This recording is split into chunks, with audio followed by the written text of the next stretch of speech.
What's up, wrestling fans? The Bat Fry, Kenny Fry here. And with me tonight, I have making his podcasting debut, our boy.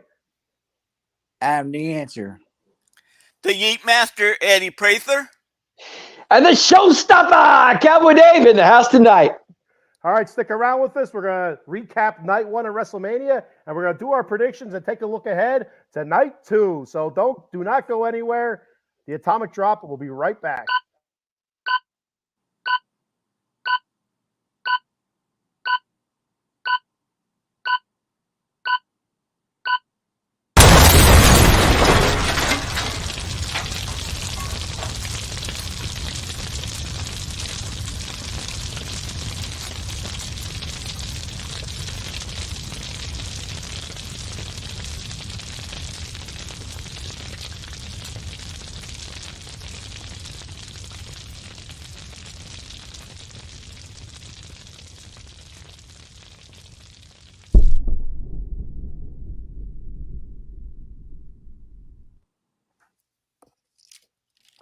It's fight night! What's up, wrestling fans, and welcome to the Atomic Drop Podcast. Like I said before, I'm the Bat Fry, Kenny Fry, and joining me tonight making his podcasting debut is Adam Glenn, Adam the Answer Glenn, and we have the Yeet Master, Eddie Prather, and of course, with me as always is my boy, the showstopper himself, Cowboy Dave.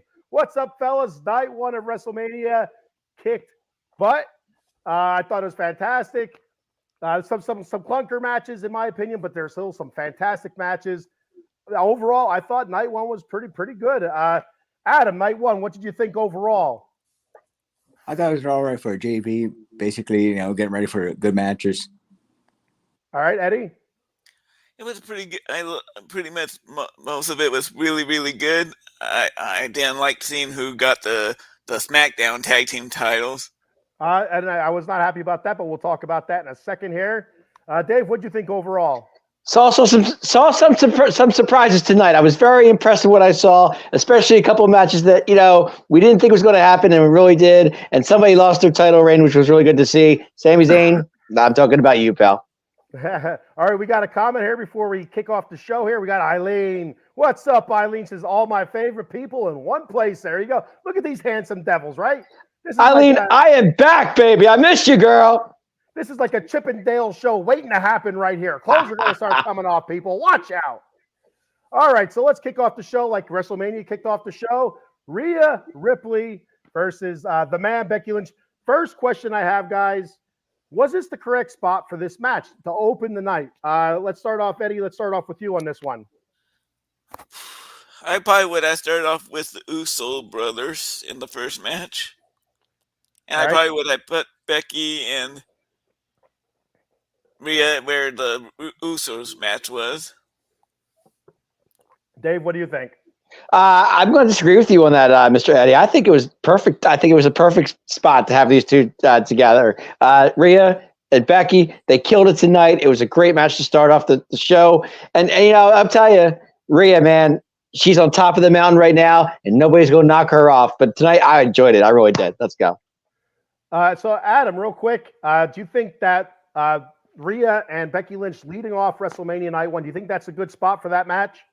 No, I would like what I said. I probably would have put the Usos, put the ladies more in the middle of night one. Not all right. Yeah, and so my thoughts were beforehand. All right, before it started, I would have thought that Rhea and Becky would have been the co-main event. All right, I thought they would have started off actually with the six-pack challenge, the tag team, the ladder match.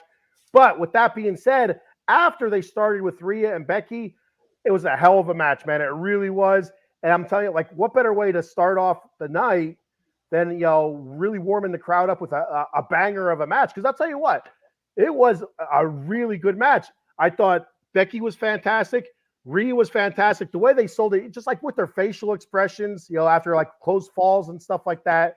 Some of the moves that they hit, fantastic spots. Overall, a terrific match.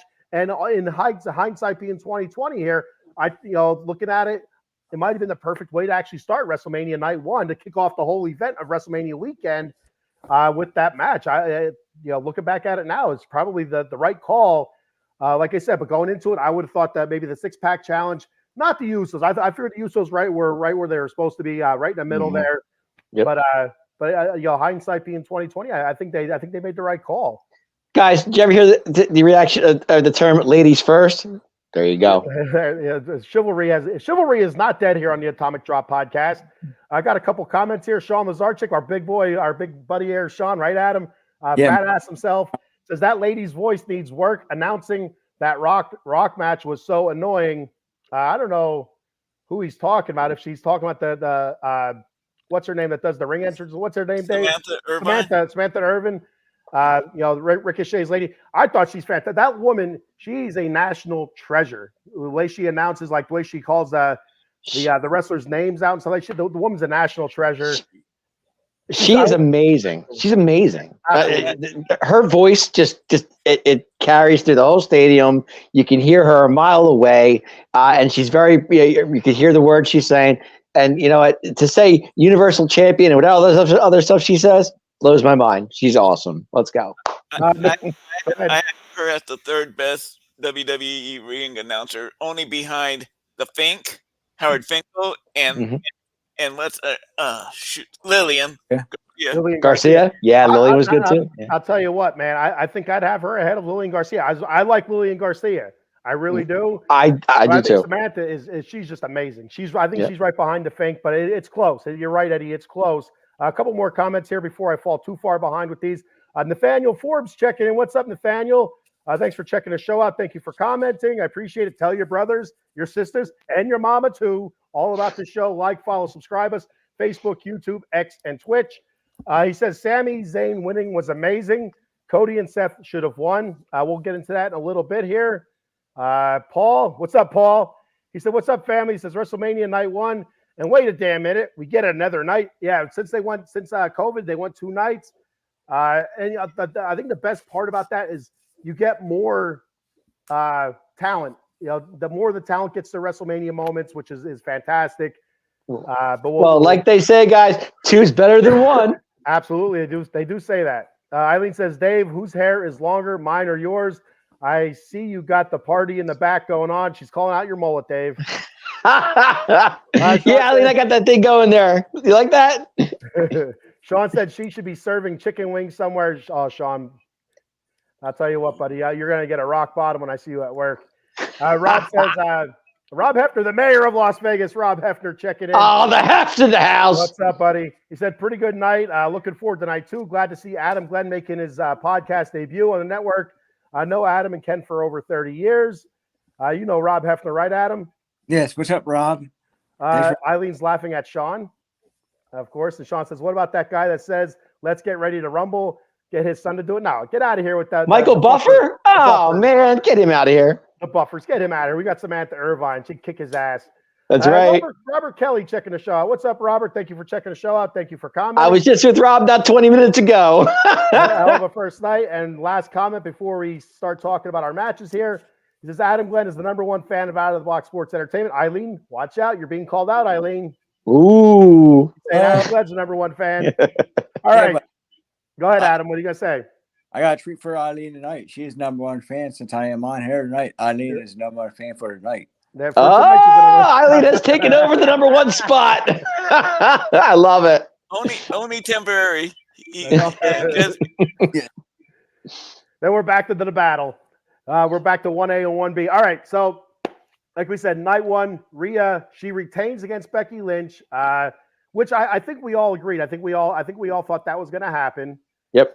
So good call there. Rhea looked great. She wasn't overly dominant, which is good in my opinion. If she would have went in there and dominated Becky Lynch, yeah, it's like you have to see Rhea go through some turmoil, almost like she did with Nia Jax. But I feel like Becky Lynch gave her more of a match than what Nia Jax did. But seeing Becky Lynch work Rhea's arm, work her arm, there was one time she had her in the disarmor where Becky had that locked in. Becky's on top, and Rhea was able to get Becky up on her shoulders. I thought that was fantastic. Great spot. Like, there's no way she's getting out of this. She got out of it. It's just an awesome spot. There were a couple of spots in the match that I did see I thought Becky might have was going to win when she had the armbar going. Couple of moves here and there, but at the very end, you kind of knew that Rhea was going to pull it off. I mean, she's the top of the mountain right now, and nobody's going to. I can't see anybody taking her down. Eddie, I thought, to me, I knew Becky does not need the titles. He's already made. I think when they decide it's time for Rhea to drop the belt, it's going to be somebody like a Tiffany Stratton that the belt will help get over. I agree. Adam, It's going to be a while. Yeah. I think I agree. I think it's gonna be a while. Adam, what do you think about Rhea winning? Do you think that's a good call? Yeah, I think Becky's more a thing in the past and Rhea's the future. I agree. Becky's been around for a while now, and like Eddie said, also, it's not that Becky really needed it. I think more so Becky needed a good match, and I feel like she had a really good showing. So I think Becky still comes out a winner in this one, even though she didn't win the title. I feel she looked good. Go ahead, Adam. What's up? She put Rhea over, so that's good. Yeah, absolutely. She put Rhea over. That's a good look for Becky, and Rhea to battle through it. Battle through more adversity. It just keeps building up her legacy, and it's going to be interesting to see where she moves on from there. Because I don't see the Becky feud continuing after this, but I do see her moving on from it, and I'm curious to see if it's going to be Liv Morgan up next. That's where I think it's going to go. Real quick, I don't think she really put Rhea over. I think Rhea's been over for a while now. Rhea has definitely made her climb to the top. Becky just gave her one of the best, great match going into a great main event. Well, first, I should say, great first match of the night, main event for the girls. But I wouldn't say she put her over, but Rhea is already over. She's amazing. She's on top of the world right now. And nobody's going to drop her. I can't see anybody taking it from her. Right? Maybe Tiffany Stratton one day, but right now, not going to happen. It's kind of putting her over because it gave Rhea her biggest win yet. Sorry, but that's beating Becky. You can say that, and I agree with that. But no, she's already over. She's been over for a while now. I mean, I don't see that. It's definitely her biggest win of her career. That's for sure. Okay, I'll give you that. Well, I guess that's her biggest win since winning the title. When she beat, was it Charlotte Flair last WrestleMania for the title? That was her biggest win right there. But since then, I think this is her biggest win since then. I mean, she's had some really big matches and some really good matches. Like it might come to mind right here is her title defense against Zoe Stark. I thought was a fantastic match. Yes. But I feel like this was her biggest opponent since winning the title. Because the man Becky Lynch, this version of Becky Lynch, bringing back the man, not what was it? Big what the hell was her name? Big Bex or whatever the hell it was. Big time Beck. Big time Bex. I couldn't stand Becky Lynch then. She was garbage. She was trash. Bringing back Becky Two Belts. Becky Lynch, Becky Two Belts. I didn't like that either. Coming back to being the man Becky Lynch, back to grit, to grime, to fighting. I like this Becky Lynch. Hopefully this Becky Lynch continues. And so either way, like both women come out of this a winner. Rhea comes out still champion, looking stronger than ever. And Becky Lynch putting up a hell of a fight against Rhea. Almost had her a couple times. Fantastic. Before we move on to the next match, guys, what did you guys think of Motionless in White opening up for Rhea, doing her theme song? Did you guys see that? Yeah. Go ahead, guys. Not my genre of music. What is your genre of music there, Eddie? What do you? Anything before 1995. Oh God! I don't think Motionless in White was born yet, to be honest with you. But I liked it. I was a big fan of it because I like the screaming, I like the yelling. I never really heard Motionless in White. I've heard of them. I never really listened to them or nothing like that. Right. But I dug it. I like screaming. I like yelling. I like loud guitars and drums and stuff like that. So I was down with it. I liked it. So let's hit up some comments here before we move on to the next match. But before you go there for the comments, let's go back to that White group, whatever. I kind of liked it because if you watched it when Rhea was going down, she was singing with them, and I thought that was kind of cool. I really, she was on pace of knowing her own song and singing with them. And it looked like she was part of the group. To be honest with you, absolutely, she had the makeup and everything going on. Right. So we got Sean saying, well, out of you suck. You told me I was number one fan. You Indian giver. Sean, you were never the number one fan, brother. He's laughing at Adam. Robert Kelly says Rhea versus Becky was my match of the night. Mm-hmm. We'll talk about our match of the night in a little bit. Nate F, thank you for checking the show out. Thank you for commenting. Appreciate it very much. Make sure you like, follow, subscribe. Says I'm ready for Bloodline Rules tomorrow. I am also ready for Bloodline Rules. I can't wait for that. Robert says huge motionless and white fan. They're from Scranton, Pennsylvania too, so I think that's pretty cool. I didn't realize that. Eileen says Eddie loves his Britney Spears pre 1995. Eileen, you can kiss my grits, Eileen. I see Eddie sitting in his room or his bedroom or wherever, just jamming out a little bit of Nirvana, some Pearl Jam, some grunge music, maybe. No. Eileen says Eddie does the "Hit Me One More Time" dance quite often. There you go. Is Eddie a cool in the gang guy? I don't know. What's going here? What are we? Zeppelin. I don't know. Oh, Zeppelin. Okay. Gotcha. Okay. Paul Spencer says couldn't understand them, but it was a sweet fit for the Rhea persona. Absolutely. Rhea fit right in with that group, man. Yeah. She was right with them. Obviously, it was perfect. All right, so match number 2 was the 6-pack challenge, right? I believe that was match number 2. I believe that is correct. Yep. I was super hyped for this match because we've seen ladder matches before with six combatants. We've seen a 3-tag team ladder match before. We talked about that last night when it was the Dudleys, Edge and Christian, and the Hardys. Stole the night that night at WrestleMania years ago. And so I was super hyped for this. 6 tag teams going, ladders everywhere, carnage everywhere. Couldn't wait for it. I think it under-delivered a little bit, but still, it was a fantastic match. I was expecting a little bit more out of it. I tell you what, right now, guys, I was so pissed off when that douchebag from Down Under, Waller, I'm waiting for this. The kangaroo jackass himself, and his idiot partner Austin Theory grabbed the first set of titles. I looked at my old man, I looked at my dad. I said, "You got to be shitting me!" The douchebag from Down Under, that kangaroo jackass, and Austin Theory are freaking tag team champions. I'm like you got, and then they almost got the second set of titles. I'm like, they better not grab that second set. I'm telling you what, man. But I said DIY and Judgment Day. Somebody said who said Awesome Truth? Who said Awesome? I had Awesome Truth. So you two said Awesome Truth. I thought it would make sense for Awesome Truth. I just didn't think they were gonna give it to him. I mean, what a great spot it was. R-Truth trying to tag in. I feel like maybe Eileen might have said that yesterday.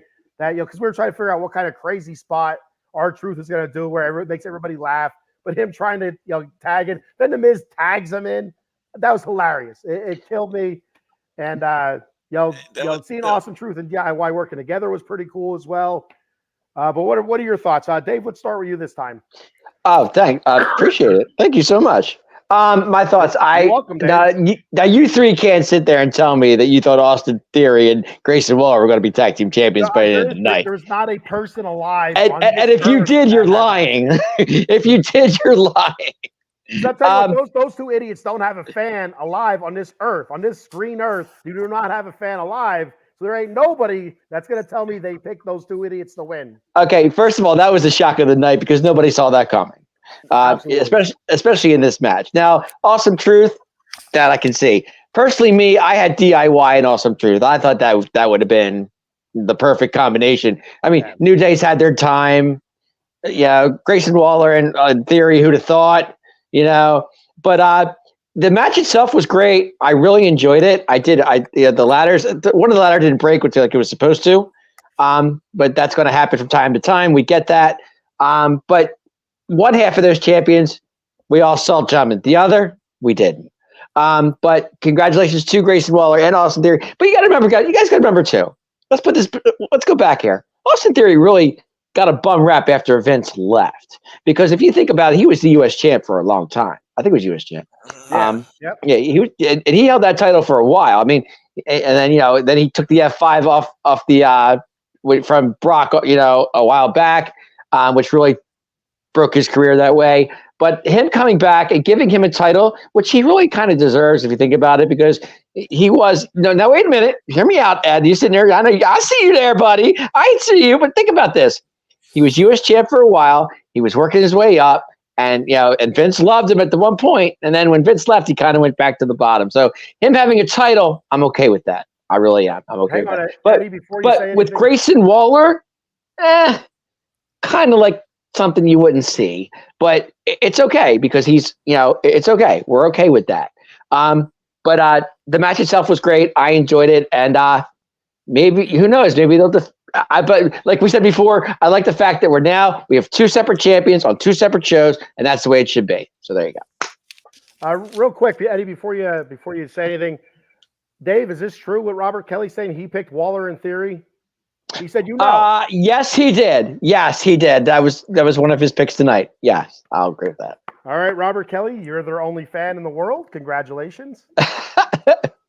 Not even their own parent are a fan of them. Their parents hate them. I'll tell you right now. I'll tell you, Eddie, before you say anything, right now, I'm telling you right now, this is a guaranteed truth that Grayson Waller's parents left him somewhere in the outback in Australia to get eaten by a dingo. I'm telling you what, right? That's the God's honest truth right there. Well, They somebody in Australia is happy kid, for him. As a little baby, still in the, all wrapped up from the hospital and in his car seat because safety first. They left him in the outback to get eaten by a dingo, and somehow he made it out of there. So there you go. Go ahead, Eddie. What are your thoughts on the winners tonight from the 6-pack challenge? My mom taught me not to say anything if I have nothing nice to say at all. So just say it anyway. Your mom ain't here, Eddie. Whoever thought it was a good idea to give Waller a belt, they should have their jobs taken away from them permanently. Wow. I would agree with that. And you're forgetting about that R-Truth also had another spot where he tried to, I forget who he tried to pin, but he tried to pin somebody in the best. He did try pinning somebody. The referee's in the background going like, what are you doing? Yeah, I was hoping he was going to go under the ring and pull out like a Hornswoggle type size ladder to try and go climb up. And that's what I said last night. I said, you watch, he's going to bring out a step ladder and try to climb up that to get the belts, and it's not gonna work out well for him. But unfortunately, he didn't have it because I thought that would have been hilarious. Overall, I thought it was like a B. I give that match a B. It would have been a little higher if the two jackasses didn't get the SmackDown belts. All right, Adam, what do you think about Awesome Truth and the idiots from Down Under winning the titles? Well, Theory deserves it, and the Awesome Truth, that sets up a next pay-per-view match versus Judgment Day. Absolutely. You're 100% correct, Adam. Glad I agree with you there. And so I agree with Dave and Adam with Theory. Theory was set up, for a really good run in WWE because he was Vince's boy. Mm-hmm. But when Vince, retired or whatever he did, whatever. But that all went downhill for Theory after Vince first originally retired and started selling the company and stuff.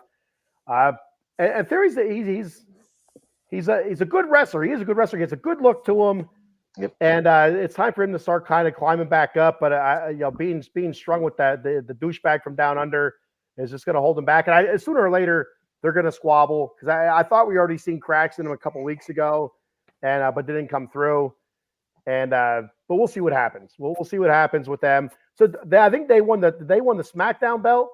I think, right? Yes, they won the SmackDown tag. Yes. So the Awesome Truth won the Raw belts, and I agree with Adam Glenn 100%. I think this sets up a nice feud with the Judgment Day, and this also tells me now that the Judgment Day doesn't have the tag titles that Damian Priest is going to cash in tomorrow night. Tomorrow night or Monday night. That's Raw, a given. But I feel like now, since they don't have the tag team titles, it's going to happen. It has to happen. Mm-hmm. Even though he might not be ready, but it doesn't mean that he's going to successfully cash it in either. I think what happened in the Sammy Gunther match, I think I get to that later on the prediction for the Seth match against Drew. yeah. Mm-hmm.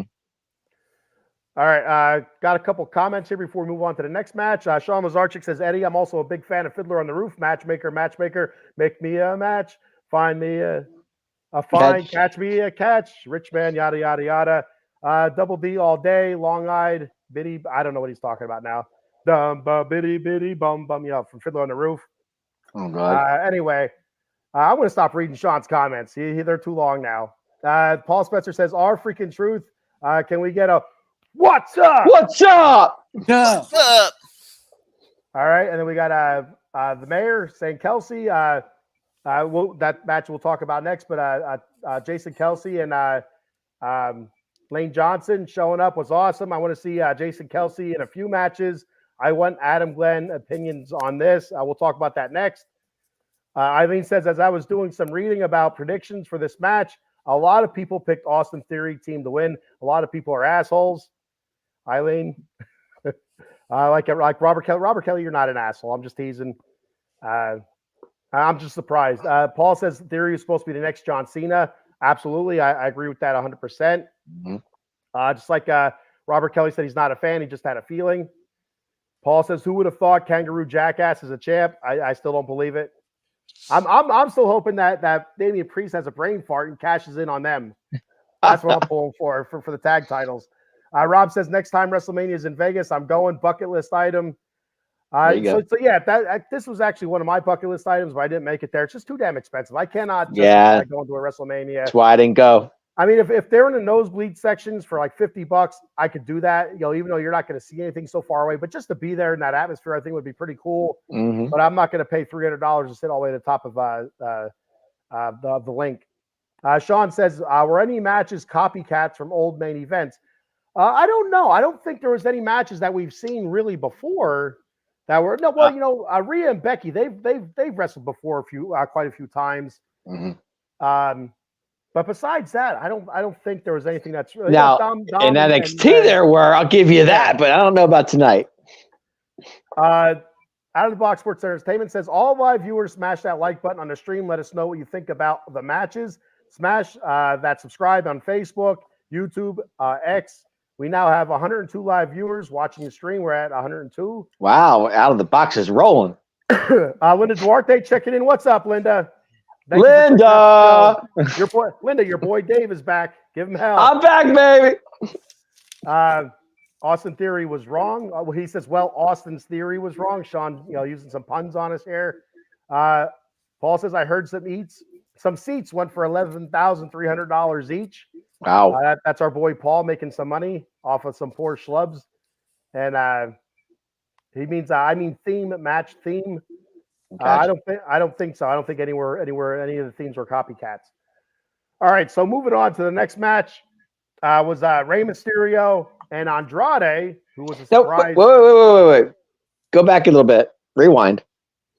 Did you guys think that with DIY coming out as DX, was that great?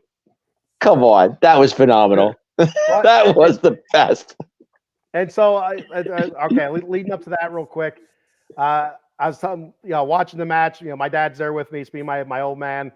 The little guy's running around the house, all sugared up from eating donuts my dad brought. But anyway, the R-Truth sets up. I don't know if it's Finn Balor or who it was, and tells Johnny Gargano to give him the sweet chin music. And so Johnny Gargano obliges and starts. I'm like, you got to be shitting me. My dad starts laughing. What? I said he calls them Regeneration X or whatever the hell he calls them. And he calls him, Shawn Michaels, and the bald guy, Ciampa, he calls him Triple H.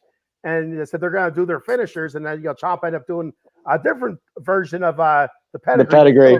The pedigree. I thought that was pretty sweet. Yep. So I thought that was pretty cool. Did you guys like that? Yeah, I thought that was pretty neat. Yep. Awesome. All right, so moving on. So you had Rey Mysterio and Andrade versus Dom and Santos Escobar.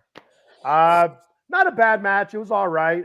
This is like one of those matches where, it's okay to watch, but like if you had to go take a piss or whatever, or, go like heat up a slice of pizza, you go for it. You know what I mean? It's like, but overall, I thought Andrade looked really good.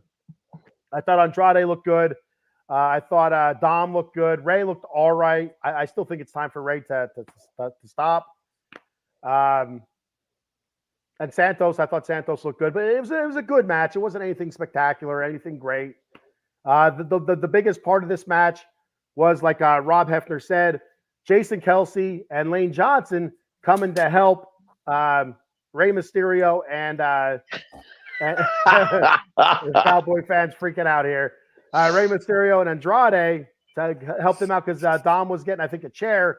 They were able to break that up. They took care of Dom, and then the Mysterio team took care of Santos Escobar, and so then they were wearing masks. They take the masks off to reveal who it is, and I'll tell you what, guys, those two fellas, Jason Kelsey and Lane Johnson, are much bigger than I thought they were.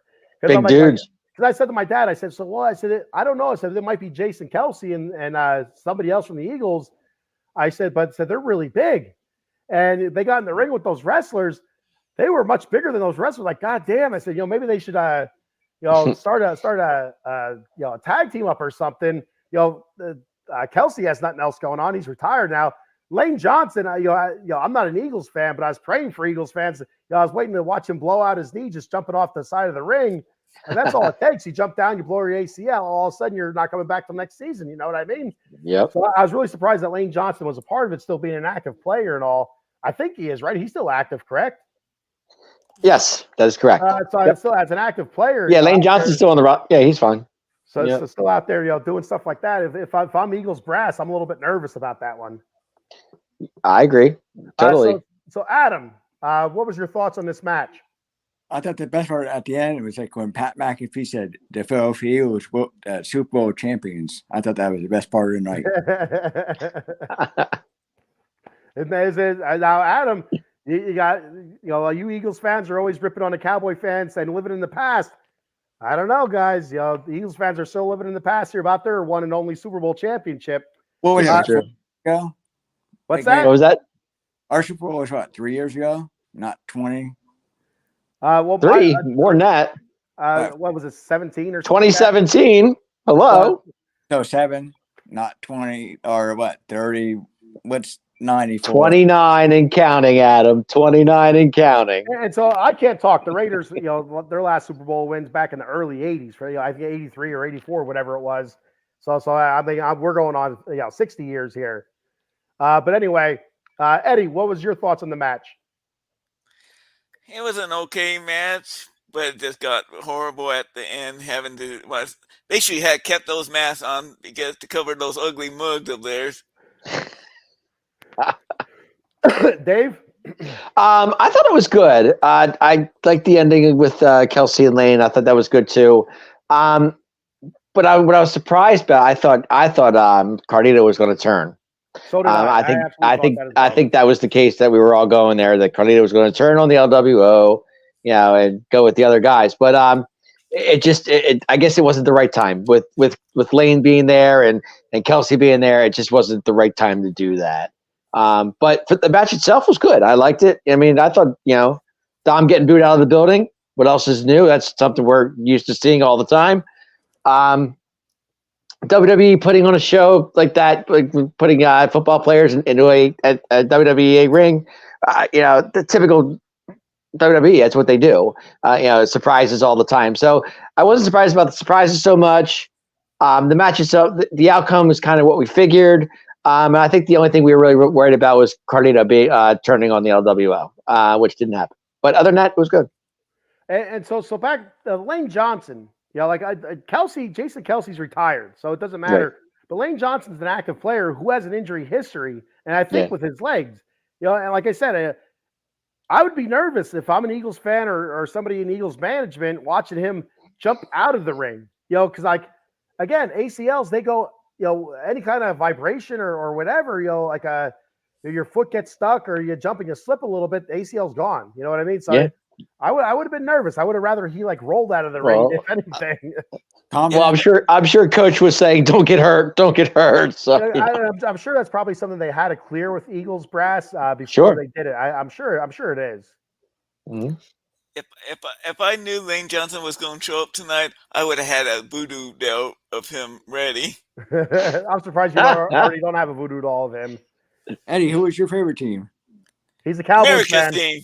He's a Cowboy. He's a Cowboy fan too. It's 2 against 1 there, Adam. There you go.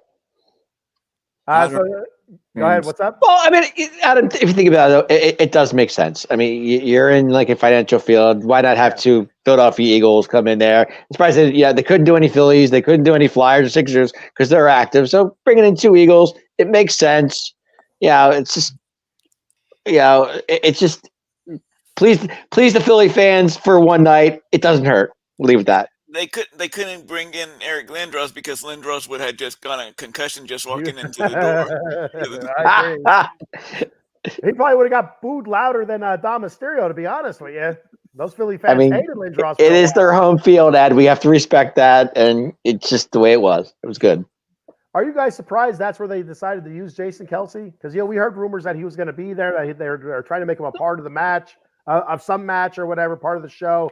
Are you guys surprised that's where they used him? It was in that. No, I thought it was a perfect. I thought it was perfect. It was perfect the way they did it. I mean, you could, go ahead, Ed. I thought they were going to use him for the Logan Paul match. Because Logan Paul's been talking a lot of shit about Philadelphia. Yep. Which he is right about. Which he's 100% correct. Adam, do you think that's the right spot for Jason Kelce? You think that's all right? No, like in the street fight or Logan Paul match, he should have cost Logan Paul a title for what Logan Paul said about Philly. Yeah, Logan Paul was ripping Philly apart the other day. Called him South Jersey and everything. Hey, we still have another night, Adam. You never know; they might bring him back. You never know. We got a couple comments here. We have Rob Hefner says everybody has to bust on Cowboy Dave. That is actually right. That's something. You busted on me for? I didn't say anything. Everybody seems to do it, Dave. I don't know. You're talking about. I didn't do anything. Go ahead. What's up, Adam? He's talking about the Eagles. That's fine. Whatever. It's the offseason. I really don't care. Rob Hefner talks about Paul selling his seats. He says Paul needs to make that money, baby, to pay those gambling. I don't know. Paul doesn't lose too much in those gambling, so I don't know how much. Really Paul's a winner. Paul's a winner, Rob. I would take that back. The dude always has checks rolling in. It's unbelievable. Paul has checks rolling in a lot. Yeah. Sometimes it makes you wonder.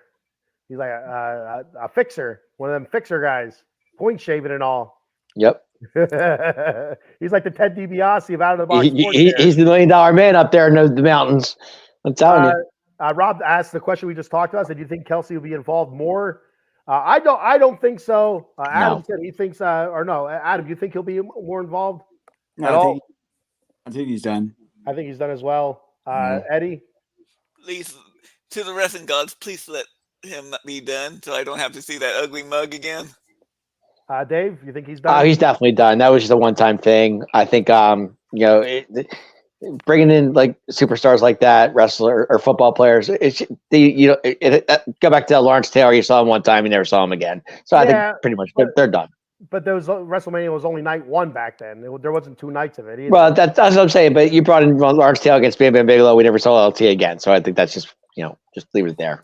I do expect to see him in the crowd tomorrow. I wouldn't be surprised if they go around and do the celebrities. Like all these celebrities are here. Like half the celebrities they showed tonight, I don't know who the hell they were. But anyway, that doesn't matter. I'm old. That's what happens. You get out of touch. But I wouldn't be surprised if tomorrow when they're all these celebrities are here and Jason Kelce's part of that group. I wouldn't be surprised. So I do expect him to be in attendance. I don't expect him to be any part of the show though. No. Sean with a couple of his nonsensical type comments here. We'll go through those. I don't know if you guys are a fan of the Bloodhound Gang. I like the Bloodhound Gang.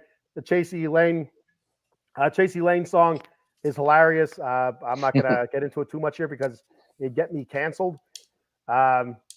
He should have been center of attention. All right.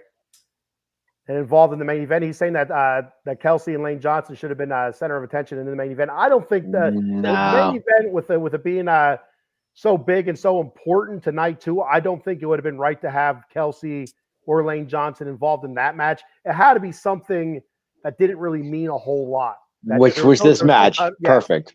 no titles on the line, nothing like that. It actually wasn't a bad spot to have him in. It was surprising to me, but when you think about it, it wasn't a bad spot because there's not a whole lot on the line. It wasn't a whole lot on the line.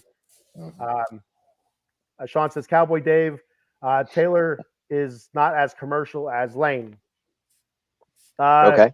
He was back when he wrestled Bam Bam Bigelow.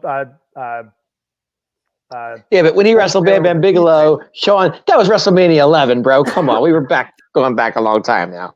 That was he was a huge name still, and Lane Johnson here. I would say a huge name. He's nowhere near a huge name as what the Lawrence Taylor is. Right. But in Philadelphia, he is a name. Yeah, that's the only area that he's a name. Lawrence Taylor is still big time name, even after 30 years of being retired. I don't know. If you ask some of the younger generation now, Eddie, who Lawrence Taylor is, you might be surprised as to the amount of kids that don't know who LT is. Who LT is. I think you'd be shocked. It's no fault of their own. I mean, it's what, late 80s, mid-late 80s, early 90s. It's been a long time. You know, they might know him as the guy from the Adam Sandler movie now, from The Water Boy or something. Hey. Paul says it makes perfect sense. Jason Kelsey partied in a luchador mask at the Super Bowl party. Yeah, wearing the Kansas City Chiefs mask that he found on the ground. Amazingly enough, that fit his fat head. He's dead on. Yeah, so that does actually make a little bit of sense as well. And he had an Eagles luchador mask on. And Rob says LT is a drug addict now. He was back then. Rob, what's your point? I don't know if now is the key part of that one. I think he's always kind of been. He said, I don't think Kelsey's going to be involved. And Taylor on the Water Boy. Yep. There you go. Right. So moving on from the tag match, Mysterio versus all that other good stuff. Let's go to the Usos match. The Uso brothers. For me, the best part of this match was actually the vignette before the video that they had, the video package they had leading up to the match. I thought was fantastic. The video package they had set up as the brothers growing up, and as showing all their early days as tag teams when they came into the WWE, all the times tagging together and like their lineage and stuff. I thought that was fantastic. I really do. I think that's a great job of them putting that video package together. The match I thought was terrible. I thought the match sucked ass. There was so much dead time in this match. So much dead time. There was a couple decent spots, but I mean, like, how many no-sells are we going to get of super kicks? Like, no-sell and super kicks. And it's just like, there's stuff that I'm thinking. I said to my dad the one time, I don't remember what the move was, but Jey Uso got up right away. And Jimmy's the one that performed the move on Jey. Jey got up right away. So how the hell did he get up before Jimmy did? And it's like doesn't make sense to me. The one thing I did like, which I think they could have did a better job with, was when Jimmy was in the corner and Jey just kept super kicking him, and Jimmy's all like out of it and stuff like that. And Jimmy comes out and he's like I'm sorry. He's covering up. I'm sorry. Goes to shake his hand. I did like that part. I thought it would have been better if you have Jimmy Uso, out of it, crawls to the middle, begging for forgiveness, sorry, and then you have Rikishi come down. Guys, let's end this now. Let's make up. You're brothers. We're a family, and kind of end it like that. I think it would have meant more, but still, I did like him reaching out his hand to shake his hand, and Jey Uso's an idiot, an absolute moron because he did it. I mean, I don't like. I said to my dad, "This is Elvis trick in a book." So what the hell's he doing? He walked over and did it. It didn't make sense. Like what the hell's he thinking? But anyway, we'll start with Eddie this time. Eddie, your thoughts on this match?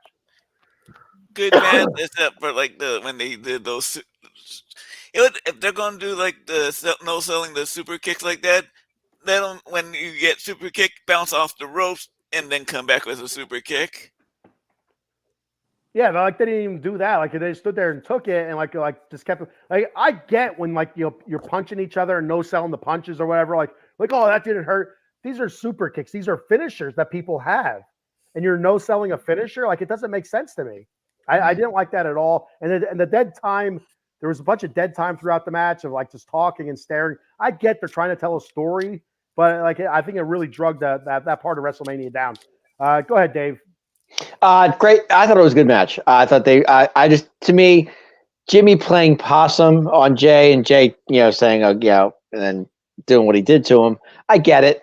But at the same time, how many super kicks do we have to see? We got at least 10 on each side. I think we saw a Bicker's dozen there, Dave. We saw it had to be 10 or 12. Had to be 10 or 12. But I'll put it this way: the right Uso won the match. We'll leave it at that. Yeah. I agree. The right Uso won. I agree with that as well. Mm-hmm. Adam, your thoughts on this match? Real quick, Adam, I'm sorry. I got one more thing before I say. At least Jimmy didn't get injured because every match Jimmy's in, he normally gets hurt. So tonight he did. Who knows? So. We'll see what happens tomorrow if he's all bad. Right. Exactly. Yep. Go ahead, Adam. I thought it was an okay match, and now I think it's time for main event Jey Uso to get a title. I agree. Totally. I say no Yeet. I'm so sick of hearing Yeet. Yeet I love Yeet. Love it. Under my skin to no end here. Just me, Oos. Yeet. You can tell Helmuth Kim loves my name tonight. Ed's all over the Yeet tonight, man. He's loving that. He is the Yeet master. Yes, sir. Sean Lazarchik says, Adam, will you get your door? I'm knocking forever. I don't know if that's fact or fiction, Adam Glenn, but I wouldn't answer that door for the fat ass anyway. Don't answer it, Adam. Sean says, were there special commercials like the Super Bowl? They did have some commercials in between the matches. Like I seen the one for the trailer for the movie for the Planet of the Apes. Yes. Which actually looks pretty decent. So yeah, there was a couple special type commercials. Robert Kelly says the Usos match was his disappointment. Okay. For tonight. Rob says Dave Yarnell, true about LT. LOL. Mm-hmm. Paul says so many super kicks and there was no effect. So much dead time. Yeah. Makes Shawn Michaels look bad. All the super kicks he's done in the past. And that's the thing. Like these are people's finishers. Like I don't understand like the no sell of that. I don't understand it. And it's not like it was just one. It was a lot that there were no selling. Too many. And, out of the box sports fans, let us know hashtag Yeet or no Yeet and hashtag OOTB Sports along with that one. Sean says, what was your food of choice to enjoy while watching all this mania? So actually, I bought a big hoagie. I had a small piece of that, and my old man brought over some donuts, and I had a donut, some coffee, Dunkin' Donuts coffee, and some iced tea. Adam, what was your food of choice? I had chips. There you go, chips. Yep. Eddie? I had a Italian grinder. What the hell's a grinder? Kind of like a sub. That maybe you should call it a sub, Eddie. There you go. I got it from EG's, which is a local place, and they call them grinders. That's something we talked about, Dave. You weren't here last night. Adam, you weren't on, but I don't know if you were watching or not. That's something we were talking about, local dialect. What do you call it in your area? I call it subs or hoagies. Right. And we talked about the other, some people call it heroes, grinders, stuff like that. Like I don't understand the grinder and the hero part of it. I don't understand that, but anyway, Sean says Eddie is still snacking. I don't know if he's seen you eating something, Eddie, or drinking soda. There you go. Eileen says I thought it was a good match. The buildup wasn't there though. Really, I guess they expected the buildup for that match, for the Usos match, to be just the past, like all the times that Jimmy cost Jay matches, big matches. I guess they expect that to be the buildup. There was no real they had one or two face-to-face confrontations after the challenge, but besides that, it wasn't a terrific buildup. But I think they just expected everybody to expect this kind of match, just due to their past. Right. No, like I said, I'm glad Jay won. He definitely deserved to win this match. I mean, after all he's gone through with the bloodline and everything, so him getting the win is huge. I'm not seeing Rikishi. I'm not too upset about that, to be honest with you. But at the end of the day, I'm sure we will see Jay and Jimmy go at it one more time. So, that's definitely what's going to happen. Eileen said I would have liked to see Rikishi come out and settle it. I still think we see Rikishi tomorrow.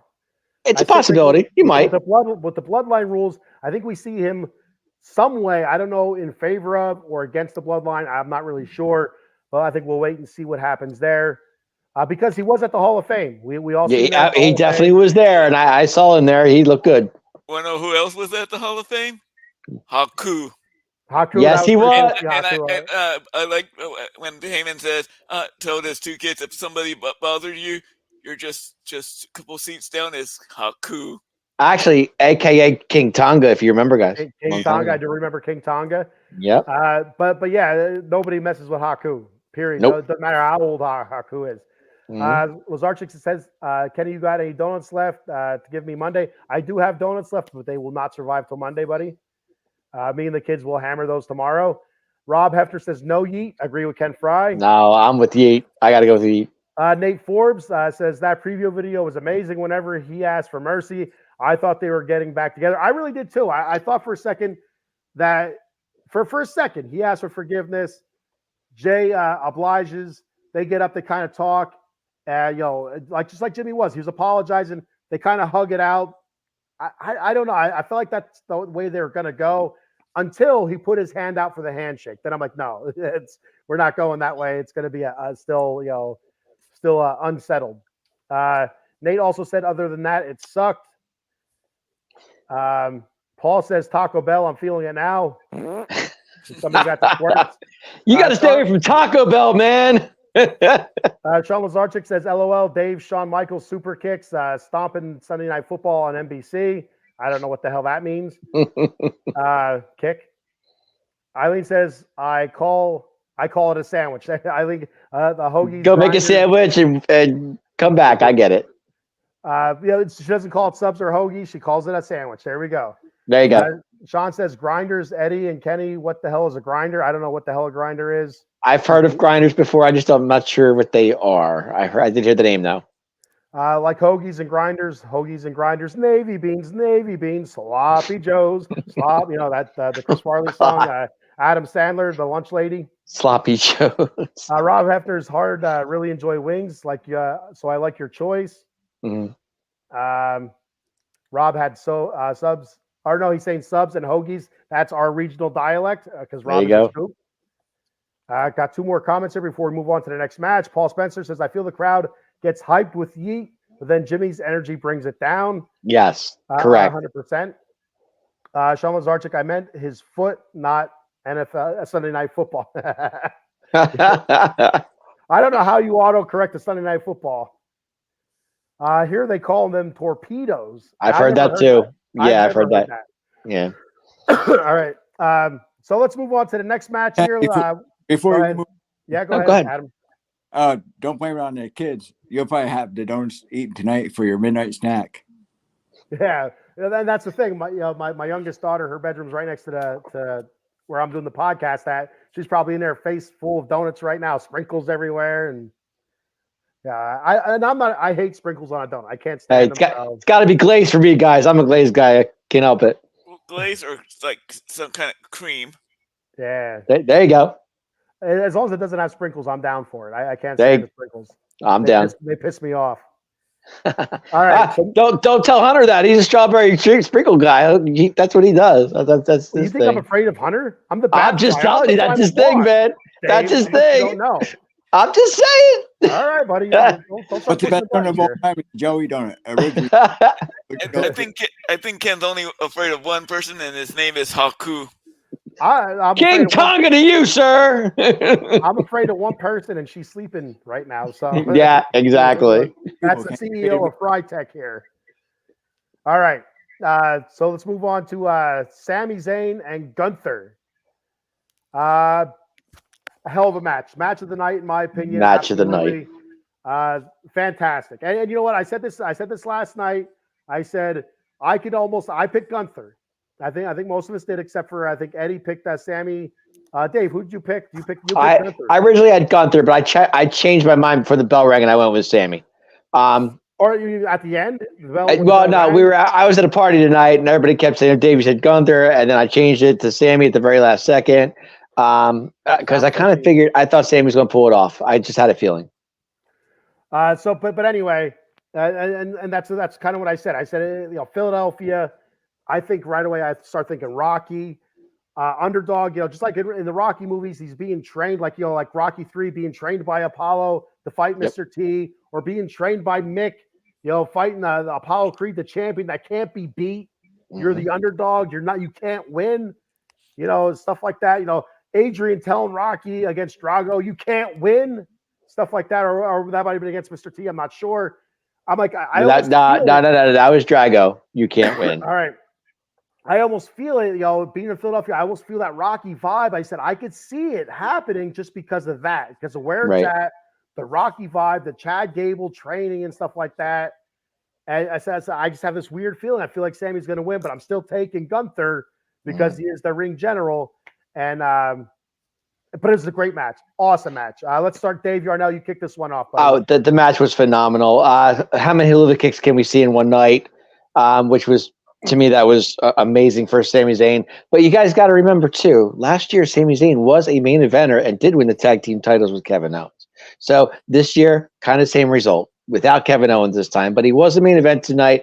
The Intercontinental Championship, to me, was the main event of the show. It definitely was the main event of the show. It killed it. How many times did we see Sami Zayn get powerbombed and we thought the match was going to be over? And how many times did Sami was out of it? We thought the match was going to be over. But Sami pulled through. He did what he had to do. The hula kick was great. The ending was phenomenal. And the move off the top rope, that was it right there. When he did that move, you knew right then and there Sami Zayn was going to be Intercontinental Champion. What a beautiful move that was. It was a phenomenal move. It was one of the best moves I think I've ever seen in wrestling. But kudos to Gunther, over 1,000 days champ. You got to give him credit. One of the greatest Intercontinental Champion of all time. But tonight was Sammy's night, and like I said, Sami 2 years in a row, main event, guys. Got to give it to him. Great match. All right, Adam Glenn, your thoughts on this match? Sami was the underdog for a second year in a row. He deserved it because you kind of knew because they showed him coming out. Sure. Well, and that's the thing. But in the backstage, before he came out, Adam brings up a great point.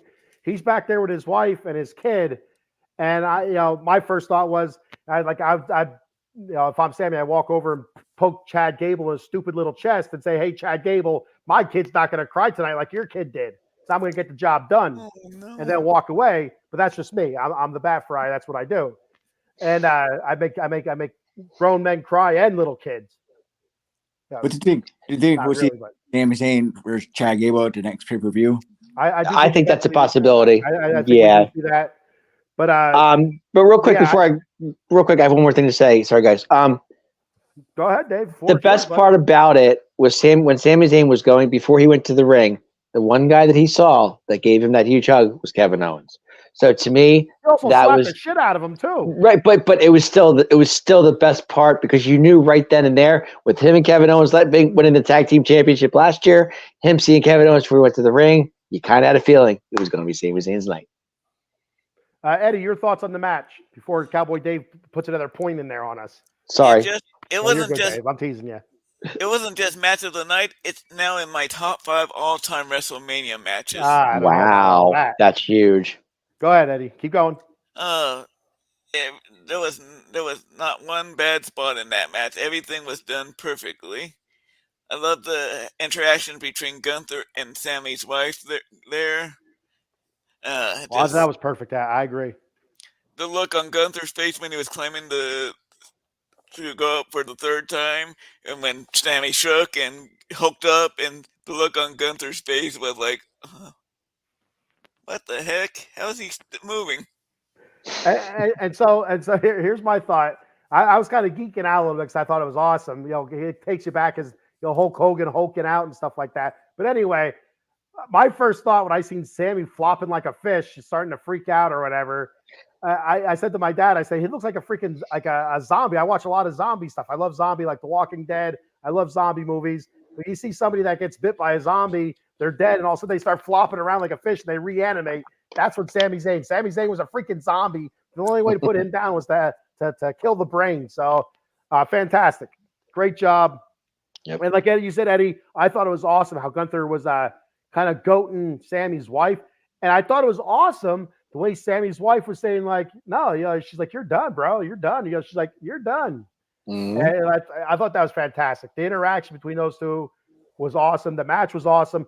I thought last year's WrestleMania Gunther match with Sheamus and Drew McIntyre was better, but this one was just as good. Close, right behind it, I think. That triple threat match last year is also in my top 5.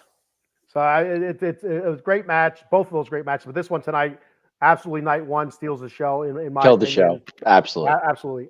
Anything else on this match, guys? Before I hit the comments up and get caught up there. Sami Zayn reminds me of Daniel Bryan. Absolutely. That's a great comparison. It really is. That's awesome. Yeah, I agree. Huge underdog spot. Yeah. But Sammy doesn't have the concussion issues that Daniel Bryan had. That is true. No, but character wise, I think what I would say is like character wise, when you had the Yes movement with Daniel Bryan, you didn't quite have that with Sammy, like the Yes movement, but you had that huge underdog feel. There's no way that he has any chance of beating Gunther for this title. And just a huge underdog. The crowd, and to be honest with you, the crowd was almost split. You heard a lot of Gunther. You heard a lot of let's go Sammy, let's go Gunther. But still, a lot of the crowd was still behind Sammy in that. And I tell you what, I grabbed my dad's shoulder. I shook him. I said, I can't believe he just won. I was still going for Gunther. I still want to see Gunther keep this going, but I'm still pumped for Sammy. I think Sammy does deserve it. It's a huge spot for Sami Zayn, and I can't wait to see him make Chad Gable's daughter cry. Go back to the Raws, guys. Go back to the Raws. I mean, you got to remember, Sami Zayn was on a roll for one point. I mean, he lost a few, but then he got to a point where he started winning. He won one Raw, then he won another Raw, then he went back and he defeated Chad Gable. Things were going his way, building to WrestleMania. So this match kind of gave you an idea that Sami Zayn was going to win tonight. Oh yeah, I agree 100%. Anything else? Not match of the night for me. Yep. All right. So let me hit the comments up here. Get caught up on these comments. Paul Spencer saying, wait a minute. Did you say sprinkles? They're called Jimmy's. I will never call sprinkles Jimmy's. Jimmy Sprinkles. What's the difference? Again, regional dialect. Eddie, don't say you like cream on here. Paul says Sammy owes Chad Gable since he pulled a Rocky. And that's the thing. That's the other thing that leads me to the Rocky part. Right. Was, Chad Gable says, you're going to owe me one after this. And that's what Apollo said to Rocky in Rocky 3. You're going to owe me a favor. You're going to owe me a favor. And it wasn't a title match, but it was a match, again, where Apollo can prove that he could beat Rocky kind of thing. Even though I guess we never really know the outcome. We just see Rocky with a busted face. Both of them. Yeah, so I don't know if we ever really know the outcome of that match. Sean's talking about Dave's hair. Rob Hefner says, get your son of a bitch because Mickey loves you. Rocky, hell yeah, absolutely. Get up, you son of a bitch. What was that comment with Sean about my party? What was that? What did he say there? He said, Dave was the party you were at in the back. Oh, wow. No. As a real life Rocky, yeah, and I almost think that's what they were going for with this match, almost like a real life type of Rocky story. I don't know, that's how it felt to me. It was definitely a Rocky feeling, without a doubt. Game is on. Kenny switched the hat. I did. The hat is spun around. I'm starting to sweat, so that's why it's around. Eileen says Chad Gable's getting a title shot against Sammy, probably Monday. You think it's gonna be that soon? I don't think it'll be that soon. I think he just won it. You can't give him the title shot that fast. You could. We've seen it before. In the Vince era, not with the Triple H era. The first thing that comes to mind is when Paige beat AJ Lee for the women's title right after WrestleMania. Mm-hmm. Robert Kelly says, great match, tied for match of the night for me. Robert, what was your match of the night? What was the other, whatever was tied? Mm-hmm. The cable guy, he's saying, Paul Spencer says, I want to know that brunette was sitting next to Sammy's wife. Let us know, please. I need her on a show. She stole the show. Okay. I guess it was the one wearing the Prime bottle shirt. I think he's talking about. I could be wrong. Mm, yes, right. I'm right. All right. So moving on from that match, moving on to the next match, we got the 6-lady tag team match, which again, it's another match I wasn't really a huge fan of. It was an okay match.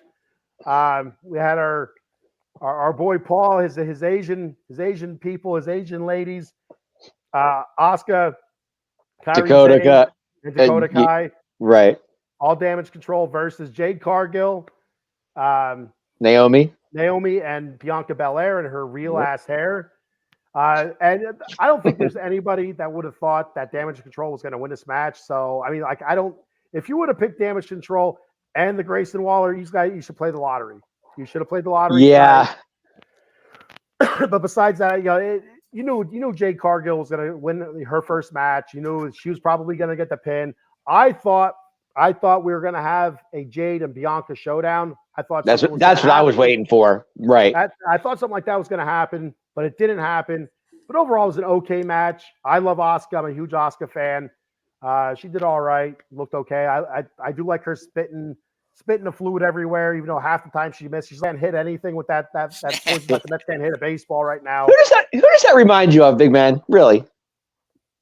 The spitting of the poison mist. Yeah. Who does that remind you of? Tajiri, I think. Tajiri? Okay, I wasn't going there, but yeah, kind of. Even didn't Ricky Steamboat used to spit stuff? I wasn't going there either. Where were you going, Dave? I'm going the Great Muta. I was not thinking Great Muta. The Great Muta. He always spit stuff out in people's faces and stuff. So all right. Muta was able to connect with his when he did it. That's true. Good point. That's what I mean. Like, she misses a lot. She's a little bit more careful with the poison mist. Yeah. So, Adam, your thoughts on this match here, buddy? For a match, the big question is, when does Jade get her singles push? Yeah, that's what I want to know. I wonder if she's going to go tag team first with Bianca for a little bit, and then I think her singles push is going to be against Bianca. To be honest with you, I think they're going to set that up, but it's going to be a few months yet. I think. I think it's going to be quite a while before she gets pushed as a single. She's not ready to be a single person yet. I agree with that. I said this yesterday. Her ass should never be allowed on the microphone again. Paul Heyman needs to be with her or somebody like that. She should not be allowed to talk. That's why I want her to be a heel. She should not be a babyface. She needs a manager. She needs a mouthpiece in the worst way. Last night being at the Hall of Fame and SmackDown, I have to admit, Jade's entrance was pretty cool. with the purple stuff coming out, and I thought that was kind of neat. I really did. Jade has a future in this business. She's going to be really good. I'm looking forward to Jade Cargill. I think she can, once she gets on her feet and does her thing, she could be a champion. I mean, it's going to happen. She has a great look, no doubt about it. She's the lady is slapped together. Yep. In the ring, not bad. She's all right. She's going to get better, I believe. On the mic, I don't see how she can get better. I really just wrestle. And so that's where, like, Eddie made a pretty good point. She's going to have to be healed to get that mouthpiece. Because usually that's what happens. Your baby faces don't usually have that manager that talks for them. Usually they do all the talking. They don't usually have a valet or a manager. But I feel like the heels do, and I feel like she needs somebody talking for her, at least now. It was so bad. Was it Friday? Was it Friday night? Friday. Yep. I thought it was just so bad. It's like came off really, really poor. I'm like, maybe don't let her talk for a little bit. It's like, let's keep her. She looks strong. She looks scary strong. She looks powerful. She's thick, man. Let her do that. She's a thick chick. Let me tell you. But yeah, I wasn't a big fan of the match either. I think it could have been better, but there's always one match go to the bathroom. That was kind of that thing about it. And well, if you have to pee really bad, like I said earlier about the Mysterio match, that's another match where I thought you can go to the bathroom too. But this is also one, because it was a long show. If you have to go to the bathroom again, this was another one. But the one thing that really got under my skin, and I was complaining to my dad about, which he was laughing, is they were talking about Naomi. And I don't know if it was Corey Graves. I think it was Corey Graves said Naomi was really hot since coming back from Royal Rumble. I said to my dad, she hasn't won a damn match yet. Yeah. I said that they bury her every chance they get. She's getting pinned every week on SmackDown. So what are they talking about? She's hot. I mean, she's good. She's a pretty woman. I ain't gonna beat around the bush there. But I mean, she's in the ring. She's not beating anybody. So I don't know where they get the she's hot since Royal Rumble thing from. That blew my mind. They're talking her out of their rear ends on that one. Yeah, I agree. I think it's time to turn Naomi heel and get her with her husband Jimmy Uso. Not quite. Not yet. Still early. I don't know. I don't know if she could ever turn heel. I just can't see her as a heel like right now. She's the glow. She's just the glow. Yeah, That's all with she all is. the neon and stuff. She's a jobber almost right now. Yeah. She's a high end jobber. She's just glad to be back in WWE for what she did with Bianca. Yeah. Bianca. No. Sasha. Yes. The Monet, the CEO. Oh, Miss Monet. Sorry. Yeah. Yeah. Any other thoughts on this match before we move on? Move on. Not the worst match, but it wasn't. To me, it was not a WrestleMania type of match. No, I agree. Women empowerment. What's that? What was it? What? Women empowerment. They need a match, not a good match. Yeah, women power. Like, yeah, and I agree with Adam there. Like the ladies needed a match like this to get more women on the show, but it could have been better. It could have been better. It wasn't great, but it wasn't terrible either. It wasn't great. No. It wasn't bad. It was okay. It's a nice spotlight for Jade to kind of get a little bit more in the mainstream with your as most regular wrestling fans, they know who she is. But to get with your casual wrestling fans, they get her in the spotlight at WrestleMania. Media's there and stuff like that. Bring her name up a little bit more. So I think this was more. For Jade Cargill than anything. Yep. To be honest with you. Pretty much. All right, so I'm going to hit up a couple comments before we move on to the next match. Who, Eddie, were you saying something, or Dave, or? I was saying this was the Jade Cargill debut for WrestleMania for her. Yeah. That's all it was. Yeah. All right, a couple comments here before we move on to the next and final match, I believe, of night one. Rob Hefner says, how do you guys feel about Vince McMahon being gone? I think it's a good thing. And I'm looking forward to seeing what Triple H will do with it. And that's, again, my dad was with me, so I was talking to him all night. And I said to my dad, I said, ever since Vince has been gone, I think that the product has absolutely shot through the roof. Triple H has done a fantastic job. And I said, with The Rock, I said, you can tell McMahon's not here anymore. I said, watch how many times The Rock uses the F word. Mm-hmm. I mean, not only live on TV where they're constantly beeping out him saying, the brown word, poop, the SH word. He's using the F word constantly. The amount of cursing going on when The Rock's on there. I said, so that's bringing eyes to the product to begin with. I said, with McMahon, I said, there ain't no way that would have happened because that's loss of sponsorships. That's people complaining, to the FCC, and that costs Vince money. Whereas that's no object right now. That's no object. It's bringing, and like Rock says, he's making wrestling cool again, and he's not wrong. He's not wrong. No. He's helping make wrestling cool again, almost taking it back to the Attitude Era, which everybody cries for, but still keeping it to the modern era with the modern athletes. Fantastic. And I said the other thing was the blood. I said with McMahon, there's a huge no blood, because people complain about it. I said we had blood a couple times now. We had Cody bleeding just the other night when Rock was beating the snot out of him out in the parking lot. I said blood everywhere. They zoomed in on it. I said you would not get that. They turned to, if this was McMahon, they said they'd turn the screen gray. I said and they'd pan away, and you just hear Rock stomping him. Roman tonight. Roman was gushing blood. He was bleeding a little bit. I don't know if he was gushing, but he did have blood on his nose. Yeah, blood on his nose. Yep. But yeah, so I think it's a great thing McMahon's not there. He lost touch with his fan base. It's more about the money than anything. So I think it's a great thing that McMahon's not here. And it reminds me a lot, being a Raiders fan, it reminds me a lot of Al Davis. Al Davis lost touch with the football. He didn't lose touch with the fan base, but he did lose touch with today's football. And kind of like Jerry. Kind of like Jerry Jones. Kind of like Jerry. That's how he kind of lost his way with the team, because Al Davis is a great evaluator, talent evaluator, a great GM for the Raiders for the longest time, putting teams together, but he lost touch. Vince McMahon made professional wrestling what it is today for all companies, companies, lifted it to heights that they never even dreamed before, and he lost touch. He lost touch in my mind. I'm not going to get into the whole all the lawsuit stuff. I'm not going to get into it because it's just it's weird. First off, and it's disgusting. So I'm not going to get into that. I won't talk about it. You can't make me talk about it. Yeah, there's enough ammo on Vince just on the wrestling side we can talk about. Yes. Yeah, this is true. But Triple H is doing a fantastic job. Go ahead, Dave. To answer Rob's question about Triple H, he's doing a great job. Don't get me wrong. But Triple H is in with today's people, with today's wrestling.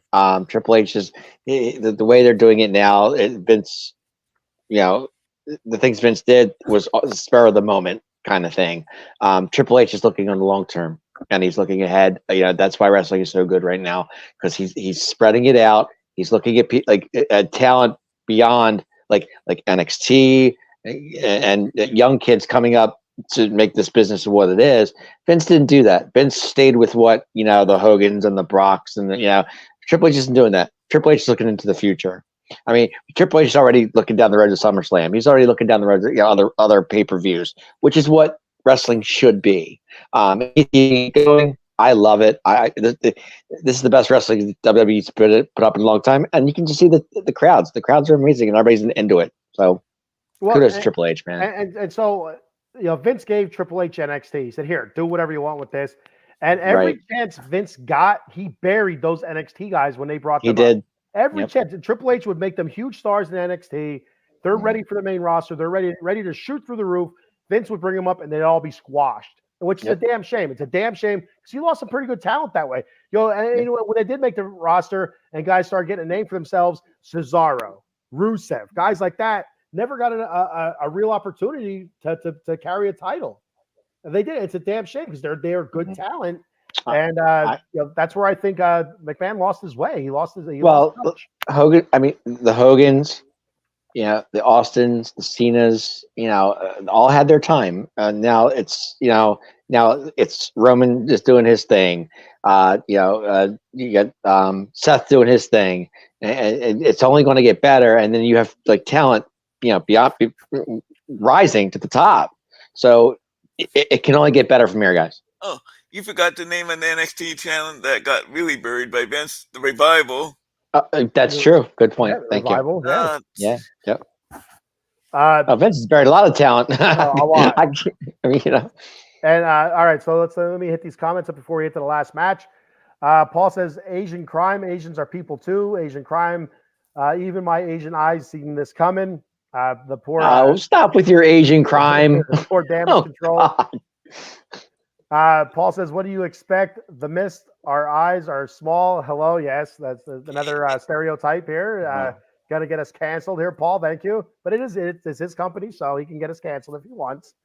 Paul says, just like Cody said, little dick syndrome, LDS for The Rock. I can't wait till Netflix takes over. No bleeps or blackouts. And one thing, real quick on that, they did show a preview. Netflix, or no, what is it going to? The YouTube is going to have a special behind-the-scenes look of the buildup of this Bloodline, Cody Rhodes, The Rock, which is going to be fantastic. I think it's a behind-the-scenes look. It looks like it's going to be 100% legit. So it's going to be really interesting to see how they went from where they were going to go to turning, because they had Triple H talking about it, saying we had it going one way. He said, but the fans spoke. He said, just like that on a dime, we had to switch it up. And he said, that just changes everything. And then they have The Rock talk. I can't wait to watch that. That's going to be awesome. Yep.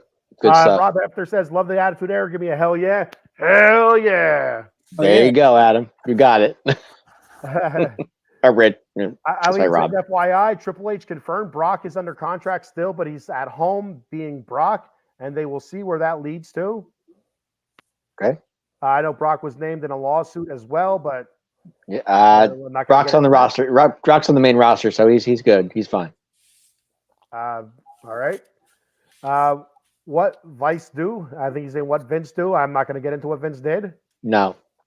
Besides Vince, what you think about eels of, say, Jerry Lawler, etc. That's what he made it. That's what he made WWE. Jerry, whatever.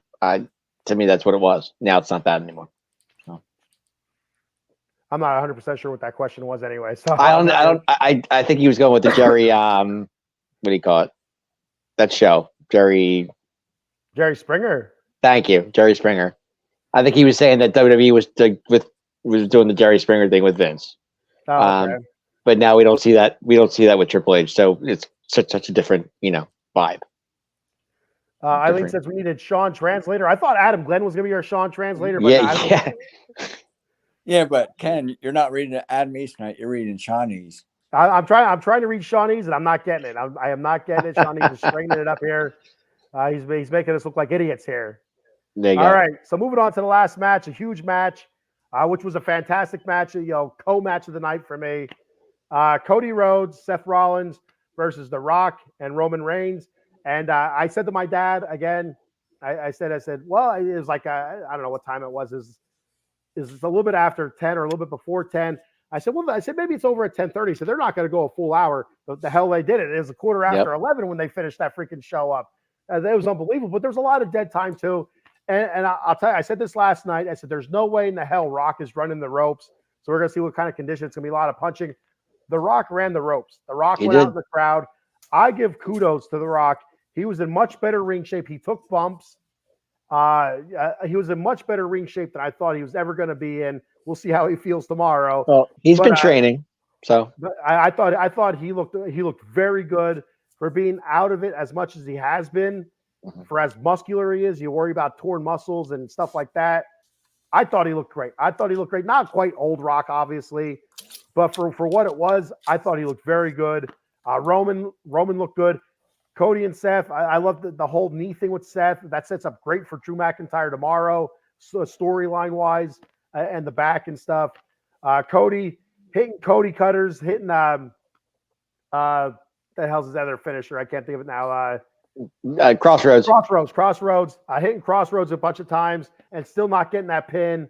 I thought he was going to whip The Rock. I don't think he got the whip on him. Then he gets whipped. I think The Rock even hit Roman a little bit, getting that whip. But then The Rock finishes it off with the rock bottom and the people's elbow. I know Paul Spencer said, you got to be kidding me, finishing on the people's elbow. But in my opinion, I feel like the finisher was the rock bottom. The people's elbow was just the cherry on top. He could have pinned him with the rock bottom, but the people's elbow was a statement, in my opinion, anyway. And The Rock gets the 1, 2, 3. I know a bunch of us thought we were going to see a Rock turn or maybe a Seth turn. So I said to my dad again, Dad, I wouldn't trust that goofy ass Seth Rollins with him wearing whatever the hell he was wearing tonight. Yeah, what was that? What was that? Whatever the hell that was, and it's ridiculous. Yeah. But overall, really, really good match. Told one hell of a story. Cody's mama there and stuff like that. The Rock taking bumps. Great match. Eddie, your thoughts on this match? Pretty good match considering that Rock did look really good considering how long it's been since he has wrestled. But that referee Chad Patton kind of looked like an idiot all during that whole match, not doing anything to stop The Rock or Roman breaking the rule. Beautiful stuff by The Rock there as well. I mean, we said this before, Eddie, on this show a couple of weeks ago, how we thought maybe that The Rock is almost taking over that Mr. McMahon role as the evil CEO that everybody hates. Trying to hold the wrestlers down and stuff, trying to hold the good guys down, the faces down, and him saying to the referee, you keep effing counting, you're fired. Loved it. I'll tell you what, that was beautiful. A beautiful spot by The Rock, and the referee sold it great as well. The referee apologizing to Cody Rhodes, for not being able to call a nut shot. I can't. What do you want me to do? Beautiful. Continue, Eddie. Sorry, I didn't mean to interrupt you there. Know what Stone Cold would have told The Rock if Yes, he would have told The Rock, double middle finger, double birds. Yes. Dave, go ahead. No, I was going to go ahead, Adam. Go ahead. Adam? Yeah, I thought it was a good match. Surprised at the end, and I thought Cody and Steph pull out. Makes it a fair match tomorrow, but I guess it sets up more suspense for tomorrow, the main event. Absolutely. It's going to set up a tougher hill for Cody to climb, but that tougher climb leads to a bigger story ending. Please let the story end. For the love of God, let the story end. Did you guys think that for a half a second that Cody might get the win after Roman spared the daylights out of The Rock there?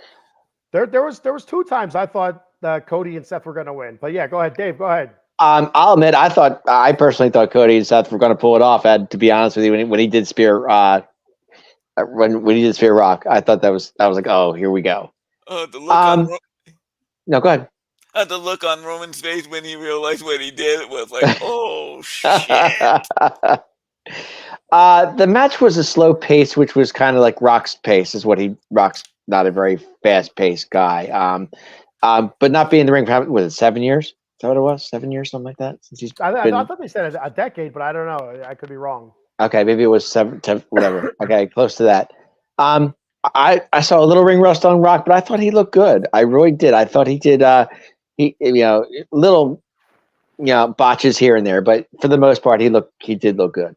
I love Seth Rollins, guys. I just do. I think Seth Rollins can do anything in the ring, out the ring. It doesn't matter. But there was one point in the match, if you guys remember, Seth kind of took a knee. The guy took his knee out from him.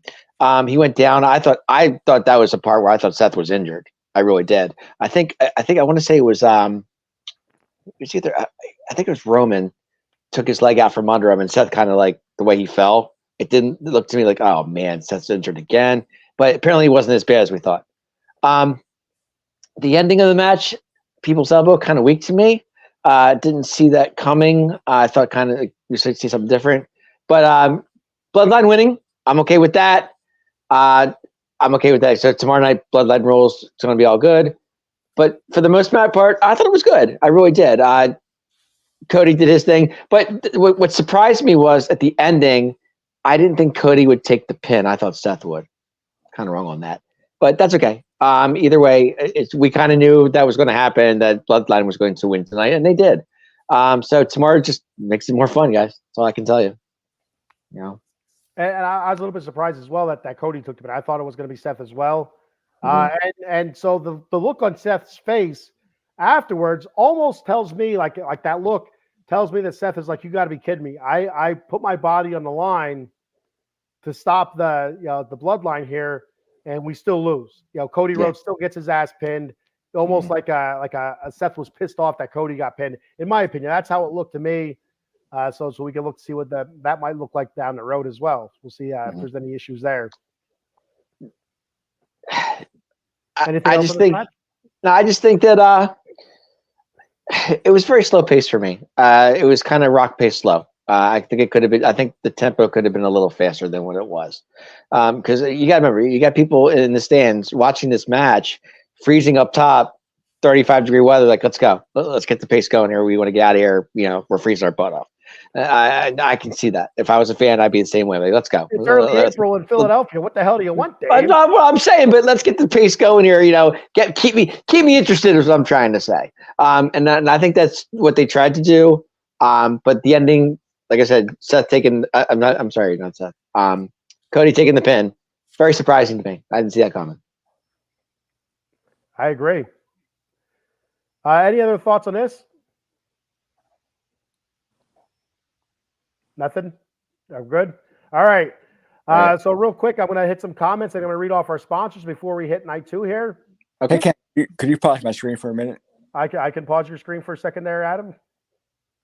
All right. So comments here. We have, let me find out where the hell we're at here again. Sean talks about Nightmare Before Christmas. Rob says, glad to see Adam Glenn on the show. Network needs to have him on more shows, endorsed by Vegas Rob. So there we go. We have Adam's growing a fan base here. Eileen says, The Rock did more than I thought he would. Yeah, that's one big part of it. The Rock was definitely did much more than we all thought he would. Maverick 07X.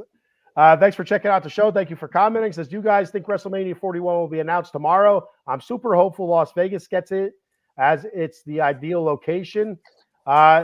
Usually they do announce at WrestleMania weekend. They usually do. I wouldn't be surprised if we do here tomorrow, and I think Vegas is a great spot for it. If you're going to see that, they'll do it at the end of the show. They'll let you know what's going on at Allegiant Stadium or whatever, wherever it might be. That's the only spot that I could think it would be at. Right. That'd be perfect. Retractable roof and everything like that. No, it's not retractable. No, not well. I don't know if it's Vegas or not. I have no idea. Goes in and out. But I'm just glad to see there was no rain tonight for the wrestlers, because the way this weather's been totally crazy the last few days. And we've been rain. We actually had an earthquake Friday, which was totally insane. Everybody was going crazy about that. But no earthquakes, no rain, which was good for the wrestlers. A little cold, but they did all right. They did fine.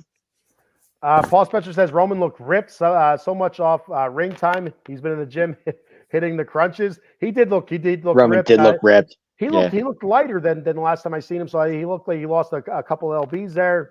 He looked good. He looked very good. Yep. Sean says, "Tell me that Mr. Wonderful on the Shark Tank wouldn't make a great reboot of the $1 Million Man." I'll tell you what, he would make actually a pretty good reboot, or even a pretty good manager. I think the Mr. Wonderful fella, I don't know what his real name is, the bald fella from Shark Tank. I think he'd be a pretty good heel manager. There's only one Mr. Wonderful that I know. Who's Mr. Paul Orndorff? Absolutely. Paul Orndorff, exactly. Paula Orndorff. Whoa. What? Paula. That is Mr. Wonderful to you, sir. Oh, Ken, you can let me back in now. You're in, buddy. You're already on screen there, fella. You're good, brother. Paul Spencer says it was a mummer's look for Seth. It was. That long robe. I didn't quite get that. I didn't understand what he was going on. I was definitely mumbling. So yeah. It's Seth. Paul Spencer says rumor is U.S. Bank Stadium in Minneapolis, home of the Vikings, WrestleMania 41. I did hear that. Yes, he's correct. So Maverick, there you go. That could be the possibility there. Minnesota trip, guys. Let's go. Eileen says Reigns spearing The Rock was a surprise. That was a surprise. And I thought that's where you might get The Rock getting in Roman's face, saying, what the hell are you doing and stuff like that. Yeah, that's what I was waiting for, but that didn't happen. Did not happen. Sean says they should have had a hidden ref on duty and in first row. And that's one thing I thought was going to happen. I thought we were going to see like Solo come out in a referee shirt. Where was Solo tonight? We didn't see Solo at all night. No, and I was shocked. I'm shocked. Yeah, maybe he couldn't find his thumb tape. I don't know. I don't know. Sean liked it when the ref told when Rock told the ref he'd be fired. I thought that was great. He said, "If you count, you're fired." That was great. Eileen says when they both did the double move, I thought Cody won. Yeah, when they both had the double pin, they had. Eileen, I thought so too.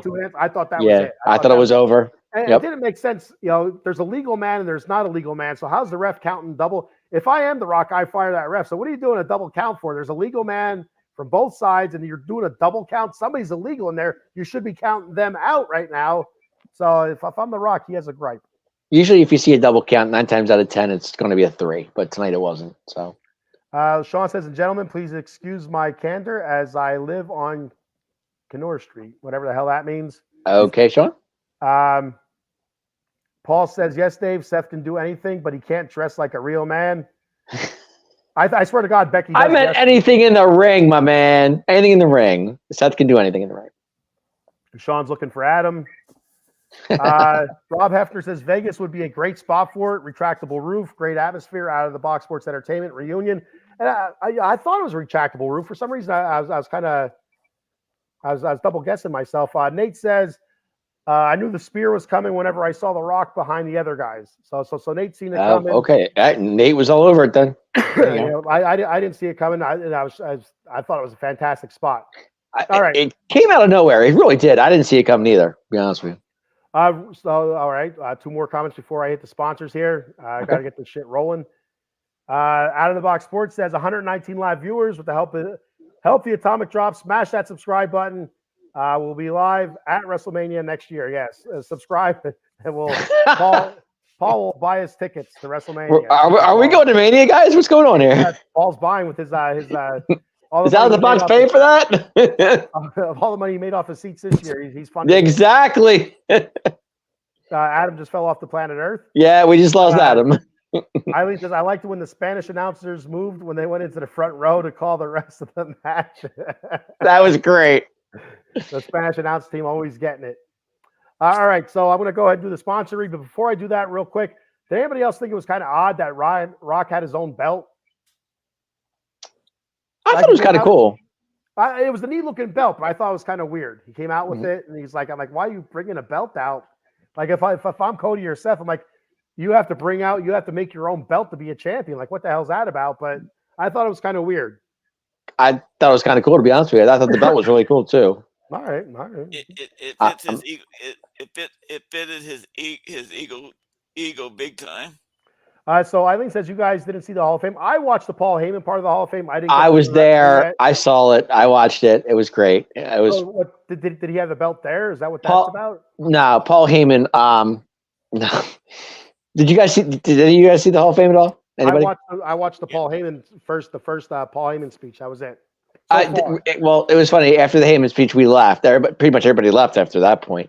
I didn't catch the whole thing from I didn't see Rotunda, I didn't see Wyndham, I didn't see that. But the Heyman was phenomenal. I mean, that place was just great.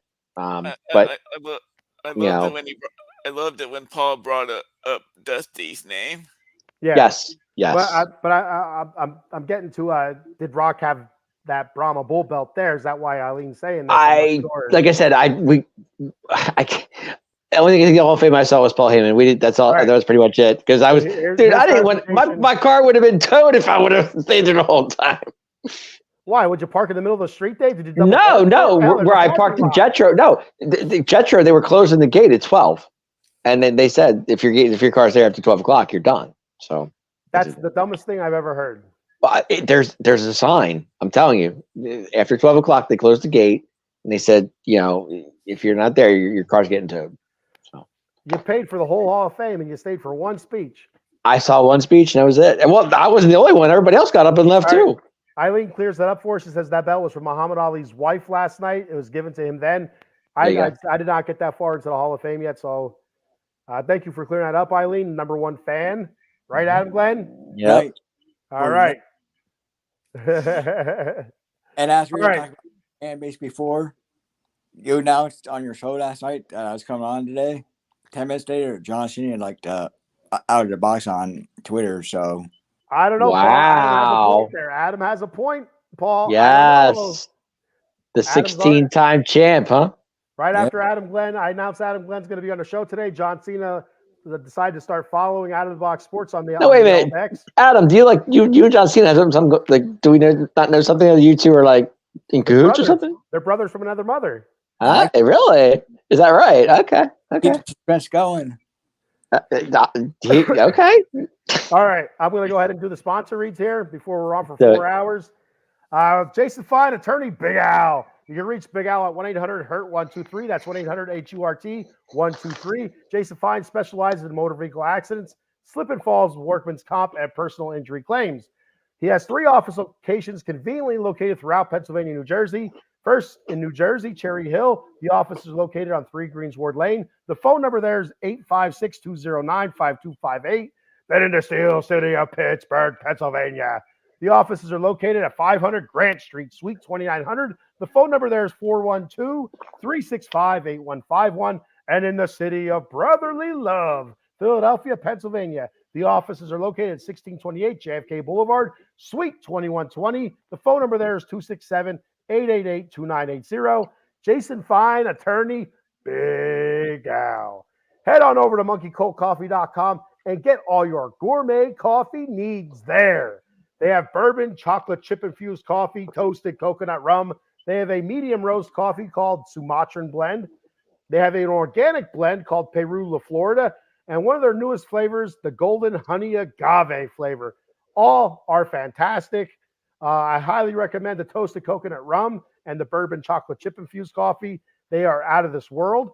They're also selling barrel-aged honey at monkeycoldcoffee.com. And be sure to head on over to their swag shop. Get yourself some T-shirts, coffee mugs, tumbler cup, cold brew pitcher set, easy to use. If you love iced coffee or cold brew coffee, be sure to get that cold brew pitcher, K-cup adapter, and of course, don't forget that Paradise rum cake at monkeycoldcoffee.com. And at checkout, use that promo code OOTB Sports for 10% off your order. That promo code, once again, is OOTB Sports for 10% off your order at monkeycoldcoffee.com.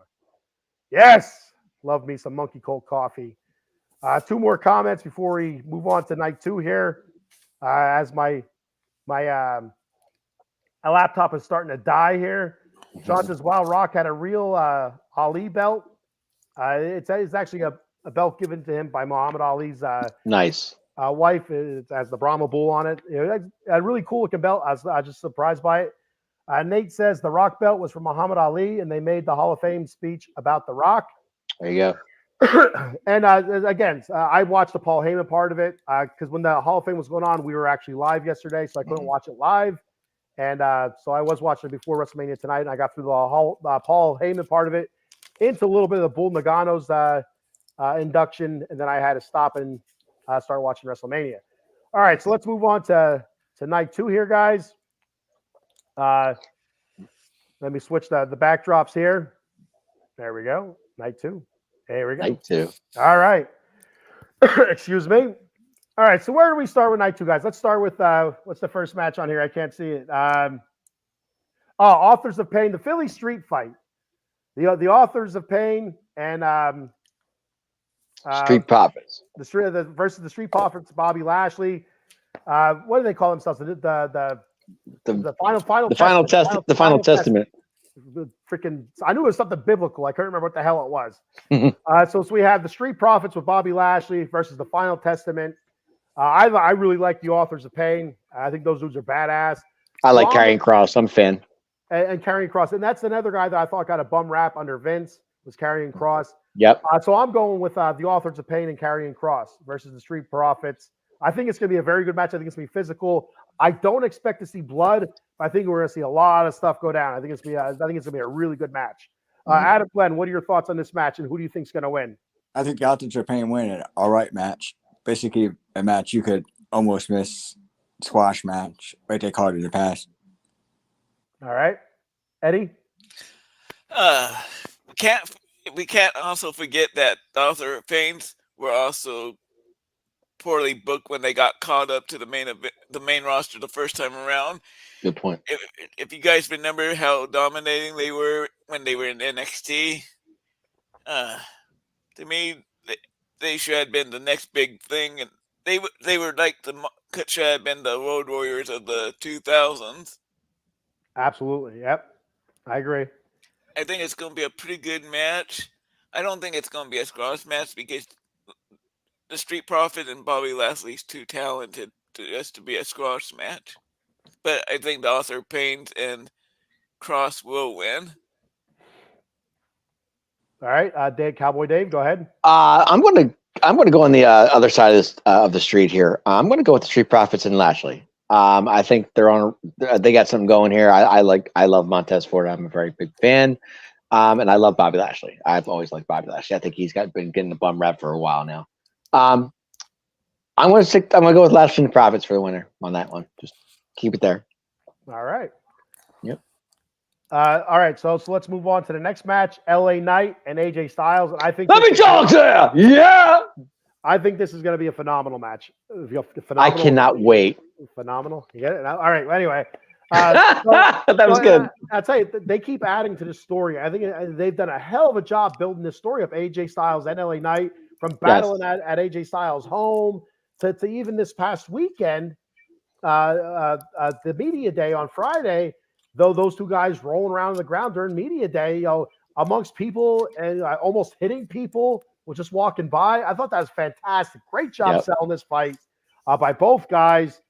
I'm going to go LA Knight, and I think this might reignite LA Knight's flame, start getting him hot again, because I feel like he's cooled off since The Rock's return and since Royal Rumble and stuff like that. I feel like he's kind of cooled off since Randy's return and stuff.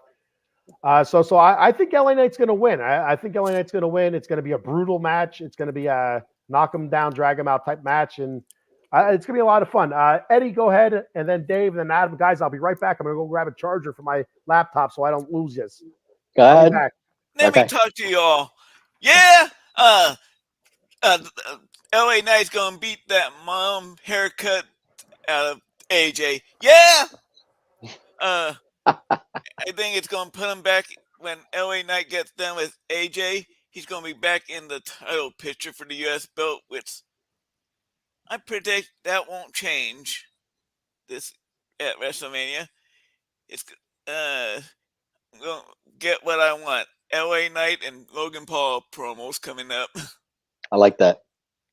Go ahead, Adam. I think it's going to be LA Knight, and he's going to start his push. He deserves a title, at least a U.S. title, then world title. It's time for LA Knight to shine. I totally agree with that. Guys, I'm going to be honest here. I love AJ Styles. Okay, I think AJ Styles is one of my favorite wrestlers, and I love LA Knight. I am like torn between this match because I love them both so much. AJ Styles, with the OC and and I who built the House of SmackDown and all that fun stuff. I love AJ Styles, but I am going to go. Honestly, I'm going to go with LA Knight because you guys know I love LA Knight. This is his match. He's going to win it. But guys, honestly, doesn't AJ Styles look like he got bigger? Like he looks huge. Like that skit they did yesterday. I think it was yesterday at the WWE World, where they were going at they were at each other and the security guards tried to break them up and everything. That was great. But when AJ Styles took his shirt off, my God, he looked like a monster. I was like, I mean, the roids or whatever, but he just looked great to me. Guys, LA Knight wins this match. If he loses this match, I'm very surprised. LA Knight deserves a title shot. I'm with you on that, Adam. The U.S. title, he's been deserving a title shot for a while now, and they got to put a belt on him somewhere along the line. Even if it's Intercontinental, U.S., whatever, he's got to be a title shot. He's got to get a title. But tomorrow, LA Knight all the way for me. You got it. Let me talk to you. Yeah. There you go. Thanks, guys. It's just like Paul Spencer says, holy shit, AJ's ripped. AJ wins. AJ is huge. AJ is ripped. He looks great. I would say steroids, just like with the testing that they do nowadays, but definitely a lot of creatine and protein. But yeah, I think LA Knight wins. I don't think it's U.S. title for him or anything like that. I think it's back in the world title picture with whoever wins tomorrow night between Cody and Roman. So I think that thrust, if LA Knight's able to come out with this win, I think that thrusts him into some sort of program, potentially with the world champion, or at least the number one contender type match with whoever loses, I should say, in the U.S. title match. Like I could see him in a number one contenders match with Randy or even KO. Mm-hmm. Because I don't know. Yeah, I don't know. We'll talk about that matchup next. So we have KO, Randy versus the champion, U.S. champion, Logan Paul. Logan, don't call me Jake Paul. And me personally, I think KO comes out victorious in this, and I think this leads actually to a KO and Randy feud. I think something's going to happen there. You're going to have Stunner versus RKO type of thing, and but I think KO comes out with the U.S. title, and this I hopefully Logan Paul doesn't win. As great as he is in the ring, he's not around enough to hold this U.S. title. He's not around enough. It pisses me off still seeing that stupid ass Prime bottle in the middle of the ring. That really gets under my skin, and seeing it on the turnbuckles and stuff. I wish George the Animal Steel was still around so I can go over and chew it off. That's for all you old school wrestling fans out there. Yes. And so I think KO pulls this one out. I'm looking for an upset here because I think a lot of people are leaning either towards Logan or Randy. I think KO pulls out the upset, and I think it leads to a feud between him and Randy. And I think Logan Paul is moving on to something different. And he'll still be around, but I think he's going to move on to something different here. Go ahead, Adam. You want to go next? Yeah, I think it's going to be Logan Paul. Logan Paul, like, nobody likes Logan Paul, but he's great on the mic, and he's pretty good in the ring. So I think he's going to win, and it's going to set up Randy Orton and Kevin Owens feud. All right. Dave? Or I mean, Eddie? I think Logan Paul is going to sneak it out because that's the way triple threats usually work out. It's the little weasel, the weasel heel always seems to sneak it out. And to me, it's going to set up a United States matchup between Logan Paul and LA Knight. Mm-hmm. And I think they would want to see Logan Paul, the American Jackass, hanging out with the Kangaroo Jackass, both with title belts. Three douchebags holding each other's hands. Go ahead, Dave. I'm going to stick with Logan Paul on this one. I think Logan Paul retains. As much as I would love to see Kevin Owens win it, and I'm on your side with this one, Ken. I love Kevin Owens too. Randy doesn't need a belt. He's just Randy Orton. He doesn't need a belt at this point. But the Kevin Owens Randy Orton feud. Not going to happen, guys, because you know what? There's two last night. They were hysterical. I lost it when they did the golf cart scene. I thought that was so funny. And they work together, and you could just see that those two are really on the same page. To me, Logan Paul retains as much as I hate to say it.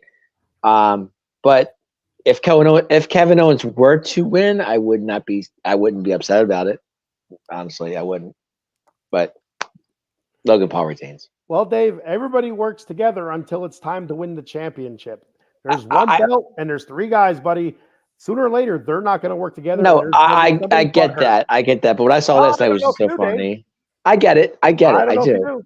I do. It's 1 for 1 off. I get it. I do. But I mean, after the match is over, I don't see KO and Randy even not going to happen. I just don't see it. I think Logan Paul wins, and that's pretty much where they're going to keep it, and he'll just move on and go to another opponent. I have an idea. Have that Randy and Owens be the first challengers to the Austin Theory and the Jackass. That would be great. That I can see. I think that would be to stick Owens and Orton into a tag team for a while to keep first. Both of them are not young guys anymore, so that would, if they're in a tag team, that could keep them. I'm okay with that. That would be interesting. That actually would be wouldn't be a bad story right there. Nope. Any other thoughts on this match before we move on to comments and then the last 3 matches of night 2? Nope. I'm good. No other thoughts? All right. A couple comments here. Out of the Box Sports Entertainment says, truth is John Cena and CEO Paul are friends, but he said, make sure you follow and subscribe to the best damn sports network, Out of the Box Sports Entertainment. Like, follow, subscribe, everybody. Check us out, guys. We're out there. All right. Paul Spencer says, Street Profits win this match. It's Philly. It's the streets of Philadelphia. Mm-hmm. All right. I can see that a little bit, actually. Paul says, holy shit, AJ's ripped. We talked about this one already. AJ wins, so Paul has AJ winning. Eileen's laughing at poor Eddie. Yeah. So is Sean. He says, yeah, with a Q at the end. Adam Kenny's really going for those donuts. That's it. My snack. That would have been something if I would have came back with a donut on my face or something. Eileen says, I was torn on Logan Paul or KO. She said she heard Logan Paul was taking time off. Here, he's been taking time off. He's never around. Yeah, he's never around. He's like he's the mid-card champion version of Roman Reigns. He's like that mysterious rash I get every once in a while. But it's around when you don't want it to be around. When you want it there, it's not there anymore. There you go. But the title was never defended on SmackDown, so once a month at the pay-per-view is fine. Yeah. He brings in the money. I don't know if he brings in the money. He does bring in views from his people, but I don't know if he brings in a whole lot of money. Paul says Logan Paul wins. I just tried Prime and it was pretty good. And to be honest with you, Paul, I was at my father-in-law's house for Easter, and he had Prime there, and the kids were going nuts over it. And he actually said, "He goes, it's not bad." He said, "It's a little bit sweet, but it's not bad." But I couldn't drink it. Never tried it. Wouldn't know. I can't do it. Yeah. I seen my cat drinking out of the toilet the one day. I figured that's what Prime tastes like, so I'm not gonna do it. It didn't look very appetizing. Oh God! All right, you had to go there. I did have to go there. Yes. So moving on to the final women's match of the weekend, we're gonna have Bayley versus Io Sky. You know the once friends, now not anymore. They created Damage Control together, and here we are at each other's throats. So you have Bayley versus Io Sky, and I'd expect a lot more action from the ladies in this one. I expect more women to come down. I expect Damage Control to come down. I expect Naomi and Jade Cargill and perhaps Bianca Belair coming down. So I do expect some run-ins on this one, some shadiness out of this. But I like Bayley in this one. I do like Bayley in this, and I like her, getting the title and people loving Bayley again. Bubbly Bayley. We're all waiting for that back. So go ahead, Eddie Prather. What do you got going on this one? I got some bad news for Mr. Spencer. His favorite Asian girl is about to get her belt taken. Uh-oh. Bailey in a 10 to 15-minute match. Oh, wow. Fairly quick. All right. Cowboy Dave? Yeah, I agree with Eddie on this one. I'm going to go with Bailey too. I think this is definitely Bailey's. She's defying the odds. Bailey did build damage control, guys, and the only person that can take damage control down has got to be the one who built it. And it's got to be Bailey. No doubt about it. She's defying the odds. She's done so much over. I mean, she's part of the Four Horsemen. She's the last of the Four Horsemen, if I'm not mistaken. So, Women, yes. yeah. So she definitely deserves it. Tomorrow's Bailey's night, guys. Enjoy it. We're gonna have a new women's champion. Sorry, Asian man. EO's going down. Eileen also took Bailey. Adam, who you got? I got Bailey and a bad night for Mr. Paul Spencer. I mean, I don't know. For the Asian community, this isn't a good weekend. That's what it seems like. No, not at all. Eileen says she could see Dakota Kai turning on Paul's girlfriends maybe and helping Bailey. I don't know. I don't know about that. Thick. She seems to be in too deep with this one. I don't know. Yeah. What I can see, maybe not right away, but I think Io's been a little hesitant to like attack when they first game when Asuka and the other one attacked Bailey. Yeah, Io seemed a little hesitant. I can see Io down the road getting turned on by Asuka and the other one. Yeah, that's a possibility. Sure. The Kabuki Warriors.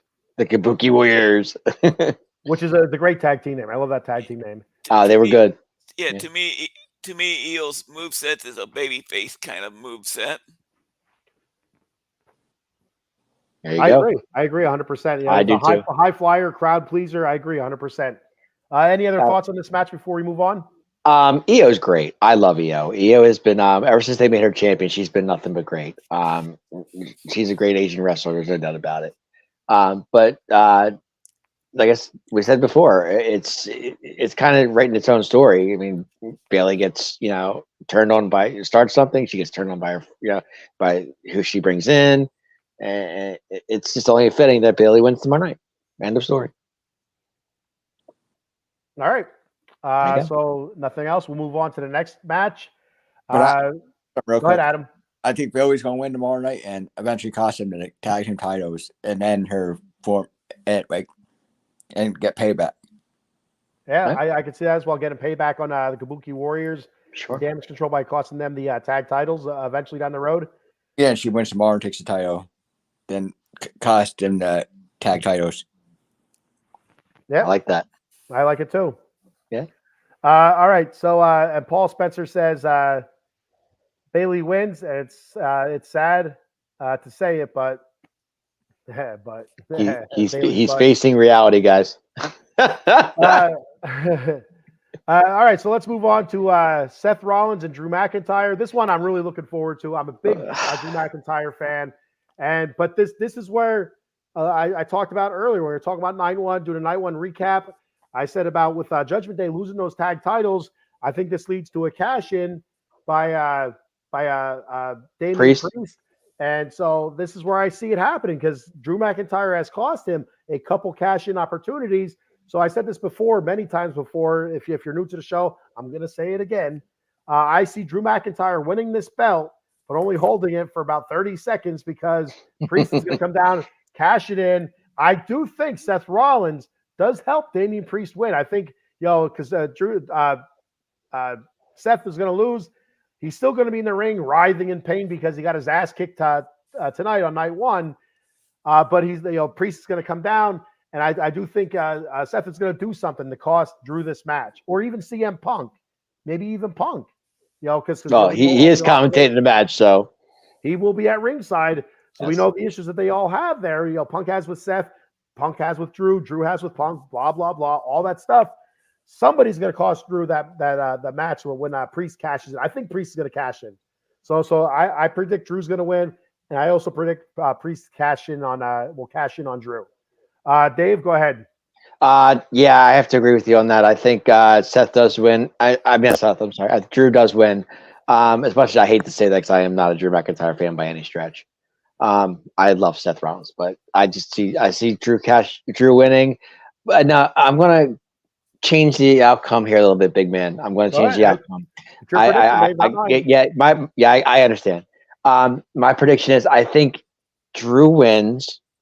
I think that Priest does cash in, but it's unsuccessful. So Drew will walk out as WWE champion.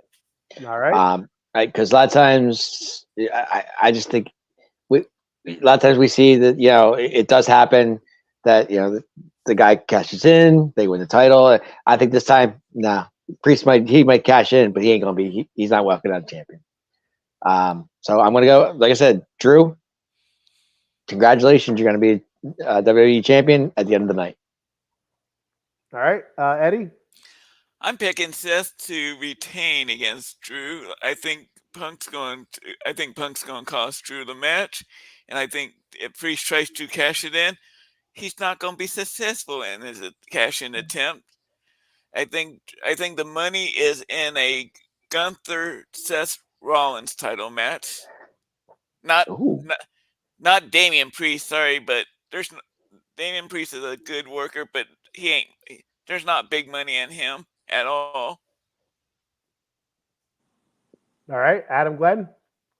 I think Rollins wins somehow. Like Drew beats him up bad somehow, but Rollins somehow pulls it out. Then Damien cashes in and wins. All right. Wow. Eileen says Drew put out a promo watching the Rollins match tonight. He had a CM Punk jacket on. I love that. I love the whole way Drew's been going about the whole CM Punk thing. I think it's fantastic. Setting up they're going to have a great program when Punk does come back. Punk is cleared. It's going to be fantastic. Once Punk is cleared, well, that's the whole thing too, guys. You got to remember, like, this would have been Seth and Punk if Punk didn't get injured. I mean, I think that match would have absolutely killed WrestleMania because everybody was looking forward to that match. But unfortunately, not the case. Eileen says, I don't know if Seth loses, but it would be wild if both titles change hands on the same night. That would be something. Absolutely. Something you've never seen probably before. Yeah, very. Paul says Drew wins. They leaked a photo of Drew McIntyre and Cody Rhodes headlining at Clash at the Castle in June. I did see that photo, that poster the other day. Yeah, but I didn't see any titles on anybody there. So I didn't see Cody with a title. I didn't see Drew with a title, but we'll see what happens there. Yeah. I don't like it when they do that, but I guess they do that just for promoting purposes where they put out stuff early because then it leads to speculation and sometimes it just ruins it. It ruins it to me. A lot of times they have spoilers there. Like sometimes when they're promoting an upcoming show in a town, like for that they'll give it to that venue to promote or whatever, and they'll say something champion. You're like wait, this guy isn't champion. They're saying he's champion. Does that mean he's going to win the belt? Between then and there, I don't like it when they do that. It drives me nuts. Mm-hmm. So, but I'm not a big fan of spoilers. It irritates the shit out of me. Neither am I. I'm the same way. I'm with you. And it won't happen when Cody's moving to SmackDown after he whoops Roman's ass tomorrow night. Ooh. All right. Tell us how you really feel, Ed. Adam, did you give your thoughts on this one yet? Yeah, this is okay. All right. We're all good with this match. Are we ready to move on to the final match? Let's do it. All right, so we're going to have Cody Rhodes versus Roman Reigns in a Bloodline Rules match. Anything goes, which is what we've been saying the whole time is going to happen. You heard it here first on the Atomic Drop podcast. We've been saying it since The Rock put the challenge out there, saying, if they win that tag team match, it'll be Bloodline Rules. We've said it since day one that's what's going to happen. That's what happened. So now Cody has the world against him. He has the whole Samoan world against him. And we'll see what's going to happen. I think Cody's going to win. My big surprise for this is going to be Stone Cold coming down and helping Cody. There's a couple different ways you can go with this. I wouldn't be surprised if we saw his brother Dustin, Goldust. I would not be surprised at all. Goldust, Dustin Rhodes, he did cut a promo on The Rock. He told him to go F himself. So, I mean, even though Dustin is part of AEW, do we see Dustin Rhodes? I don't know. Adam, let's start with you. Who do you think is going to win this match? And do you think there's going to be any surprises? I think I don't think Cody will win. So you're taking Roman? Yeah. I'm taking Roman because if Roman loses, he said he's leaving, and SmackDown is horrible without him. No, I think somehow Roman will win. The Rock will get his way. The Rock will be the new Mr. McMahon. All right. Eddie Prather? he's never there anyway, so nobody would miss You're not wrong about that. the lazy ass piece of garbage. But when he shows up, he's money, and they Yeah, have Cody's is the real money. money, not Roman Reigns.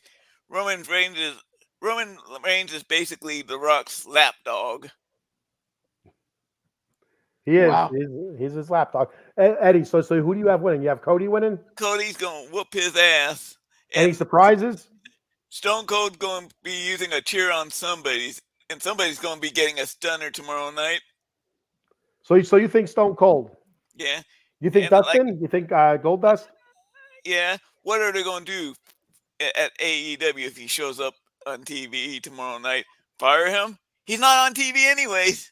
But he's under contract. That's a problem. Yes, There's legal yeah, he's stuff under contract. I'd have to go through. I don't know what his contract states. Does he have the freedom to go on other promotions? I don't know. I think it would be awesome to see him there, though. I like to see him come out. I think the place would actually go nuts. To be honest with you. Wanna know what else I can see? I can see Michelle Reynolds slapping the daylight out of The Rock tomorrow night. Yep, Cody's mama. Yeah. I do think she lays hands on somebody. I do agree. All right, Dave, what do you got? What do I got? Wow, you know what? I've been back and forth on this match. The story does not. It's going to continue. It's going to continue. I swear to God, Dave, if that story continues, I'm not doing the show. It's going to I'm done. continue. I have to go with Roman. I see this a couple ways. I think somebody's going to somehow, some way, Roman's going to pull this off. I don't know if it's going to be bloodline. I don't know if it's going to be somebody without the bloodline. It could be somebody like MJF comes in there and helps Roman out, which I would love to see. That would make my night.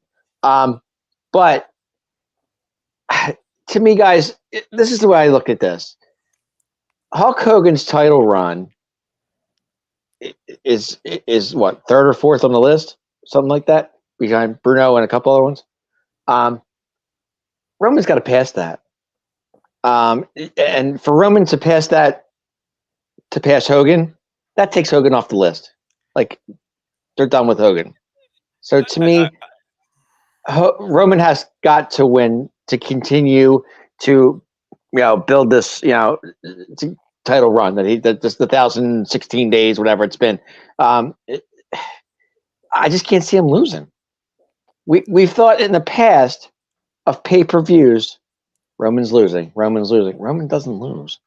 Tomorrow night, guys, he's not losing. I cannot see Cody Rhodes pulling this off. If Cody wins, good for him. But it wouldn't. Roman's got to pass Hogan's leg. Got to pass Hogan to it's got to happen. So to me, I'm going Roman Reigns. I'm sticking with the champ. Somehow, some way, he will walk into Monday Night Raw. You're champion. That's how I see it. Cody's Dave, the first real. Go ahead, Eddie. Cody's the first real legit threat for Roman Reigns. Sorry, titles that Sami Zayn we knew wasn't going to win it. Definitely not Jey Uso. Brock Lesnar. Good riddance to Brock Lesnar. I hope never see him again. You'll see him soon. You will. The money, All right. Go ahead, Eddie. the money is on a Cody Rhodes title run. All right. Okay. And so, real quick, Dave, even if Roman Reigns passes Hulk Hogan, you're not going to get rid of Hulk Hogan. He made professional. Yeah, but he was money. The guy was money from 1983 all the way up to the mid 90s, and he continues. You hit the red and yellow, you hit the music. People are going to cheer for Hulk Hogan. Yeah, Just but because his name is below Roman Reigns on a title reign list doesn't mean shit. It does. It doesn't. It does because doesn't. it puts him in the record books. It just buries Hogan altogether, and that's what you want to do. It doesn't bury Hogan at all. It does. It buries Hogan big time. How does that bury Hulk Hogan? It does because Hulk Hogan's name will be out of the record books for done.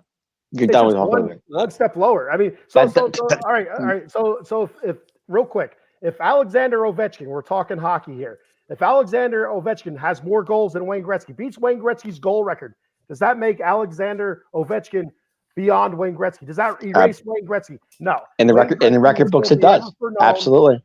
He will still forever be known as the great one. In the record books, he'd be second in goals. Okay. I'm just going by record books here. I'm not saying records are meant to be broken. Yeah, but WWE wants Hogan out of the picture. So with Roman being that third guy, that would be okay. If they want Hulk Hogan out of the picture, they would not have Hulk Hogan talking on their biographies. They want Hulk Hogan around yet, Dave. No. He's money still. And to me, the most even though he's a racist or whatever the hell he is, he's still money. To me, it's not the number of days that's important. It's how many title defense. And even if Roman lived to 100 and had the belt, he would never catch up to Hogan on title defense. He's not going to catch Bruno. I get that, but no. What are you huffing and puffing over there, Dave? What are you going to say? Because Roman's going to retain. I can't see Cody Rhodes winning this match. I just don't. As much as are you picking Cody or Roman? You can't. I'm picking Roman to win. I'm going Roman. Okay. Yeah, I'm with Adam on this one. I got to go Roman. Eileen says if Cody doesn't win, Philly would burn down. Paul says, "Do you hear that noise? I hear it coming. It's going to be a huge pop. The glass breaks. It's Stone Cold. 1,300. You and that Stone Cold, man. 1,316 days of Roman. It's 316 day. There we go. Correlation there, perhaps." Eileen says if MJF shows up, she'd lose her mind. Mm-hmm. She also says if MJF shows up, you're all getting a voice message from me. Love it. There we go. It's something to look forward to. We never heard that, Eileen. She says Roman has to lose at some point. At this point, Dave, Roman has to lose at this point. Sean says, I'm tired. I am not tired. I am actually wide awake right now because that coffee from earlier has me going. Sean wants to know if we've seen Brock Lesnar's daughter. She'll be there beating you guys up. Hey, Brock Lesnar's daughter, I said nothing bad about your father. Nothing about Brock Lesnar's daughter. Bring it, Brock. Eddie, she would use you to wipe her butt. I'm not saying anything about Brock Lesnar's daughter. I just outsmart her. She would twist you up and throw you like a spear in one of her events that she does for track and field. So I'd watch what you say about Brock Lesnar's daughter. Out of the Box Sports Entertainment says, Eileen, if they burn it down, make sure injured people call 1-800-HURT-123 and tell them Out of the Box Sports told you to call. That's Jason Fine, Big Al. Attorney Big Al. Eileen says Hulk Hogan will never be forgotten. And Eileen says there's too many hints that The Rock is the final boss and no way Cody is losing both nights at WrestleMania. And so hypothetical real quick before we get our asses out of here. If Cody does win the belt, does this lead to any kind of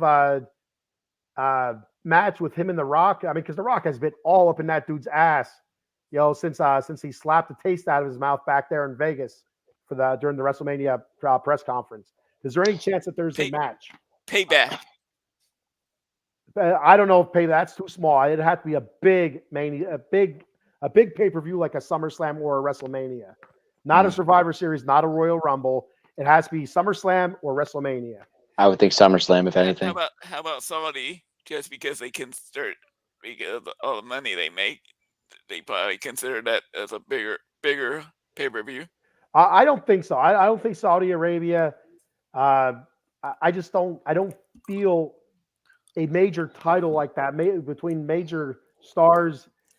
I mean, that's something like Saudi Arabia is something where you pull, like they did before, the Undertaker and Goldberg out of retirement to showcase them around. I don't feel like that's a spot where you'd want major title match like that. This is something where you want a WrestleMania or SummerSlam. I think WrestleMania, just like John Cena and The Rock did years ago, they started promoting it from that WrestleMania to the following WrestleMania that's who they were going to fight. That's who was going to be the match. I mean, it kind of like spoiler almost, like you knew John Cena wasn't going to lose the title from that WrestleMania to the next WrestleMania, but still they made that match a year in advance. I could see them doing something like that for Cody and The Rock. Maybe not a full year in advance, but maybe like around SummerSlam, saying, at WrestleMania, your ass is mine, boy, type of thing, and Mama Rhodes is gonna make me a cake or something. I don't know. Maybe SummerSlam or Survivor Series, because I do believe that we're finally going to get the Roman Rock match at WrestleMania 41. See, I'm glad you brought that up, because here's the thing. You think about this. Roman Rock helps Roman win. Yeah, Rock, somehow, some way, Rock's gonna help Roman win, but I think then Rock's gonna turn on Roman at one point in the match. It's over, rock bottom, whatever. Roman continues to stay as champ, and then you have Rock and Roman at SummerSlam, which would actually be a killer match. So there you go. But All right, go ahead, Adam. Go ahead. everybody wants that, but watching WWE for so long, expect the unexpected. That's why I think Cody will, Yeah. I think Cody will lose. That's why I think Roman will retain. Yeah. Then I set up a Cody Rock match at SummerSlam. Cody wants revenge. Gotcha. So there we get the great minds think alike there, Dave and Yeah. Adam. Yeah. Roman and The Rock already said if Cody doesn't do it at WrestleMania, that he will not get another title shot against Roman. So. Right. That's a great point there, Eddie. Great point. That hasn't been brought up in a while. That has not been brought up in a while. That's Yeah, but Roman said he would leave though if he lost to Cody. Then we wouldn't. I mean, I know he's going to be gone for like 3 or 4 months. He's doing something. I get it. He's already been gone basically anyway. Yeah, I know. mean, That's you don't see what the I'm, guy. yeah.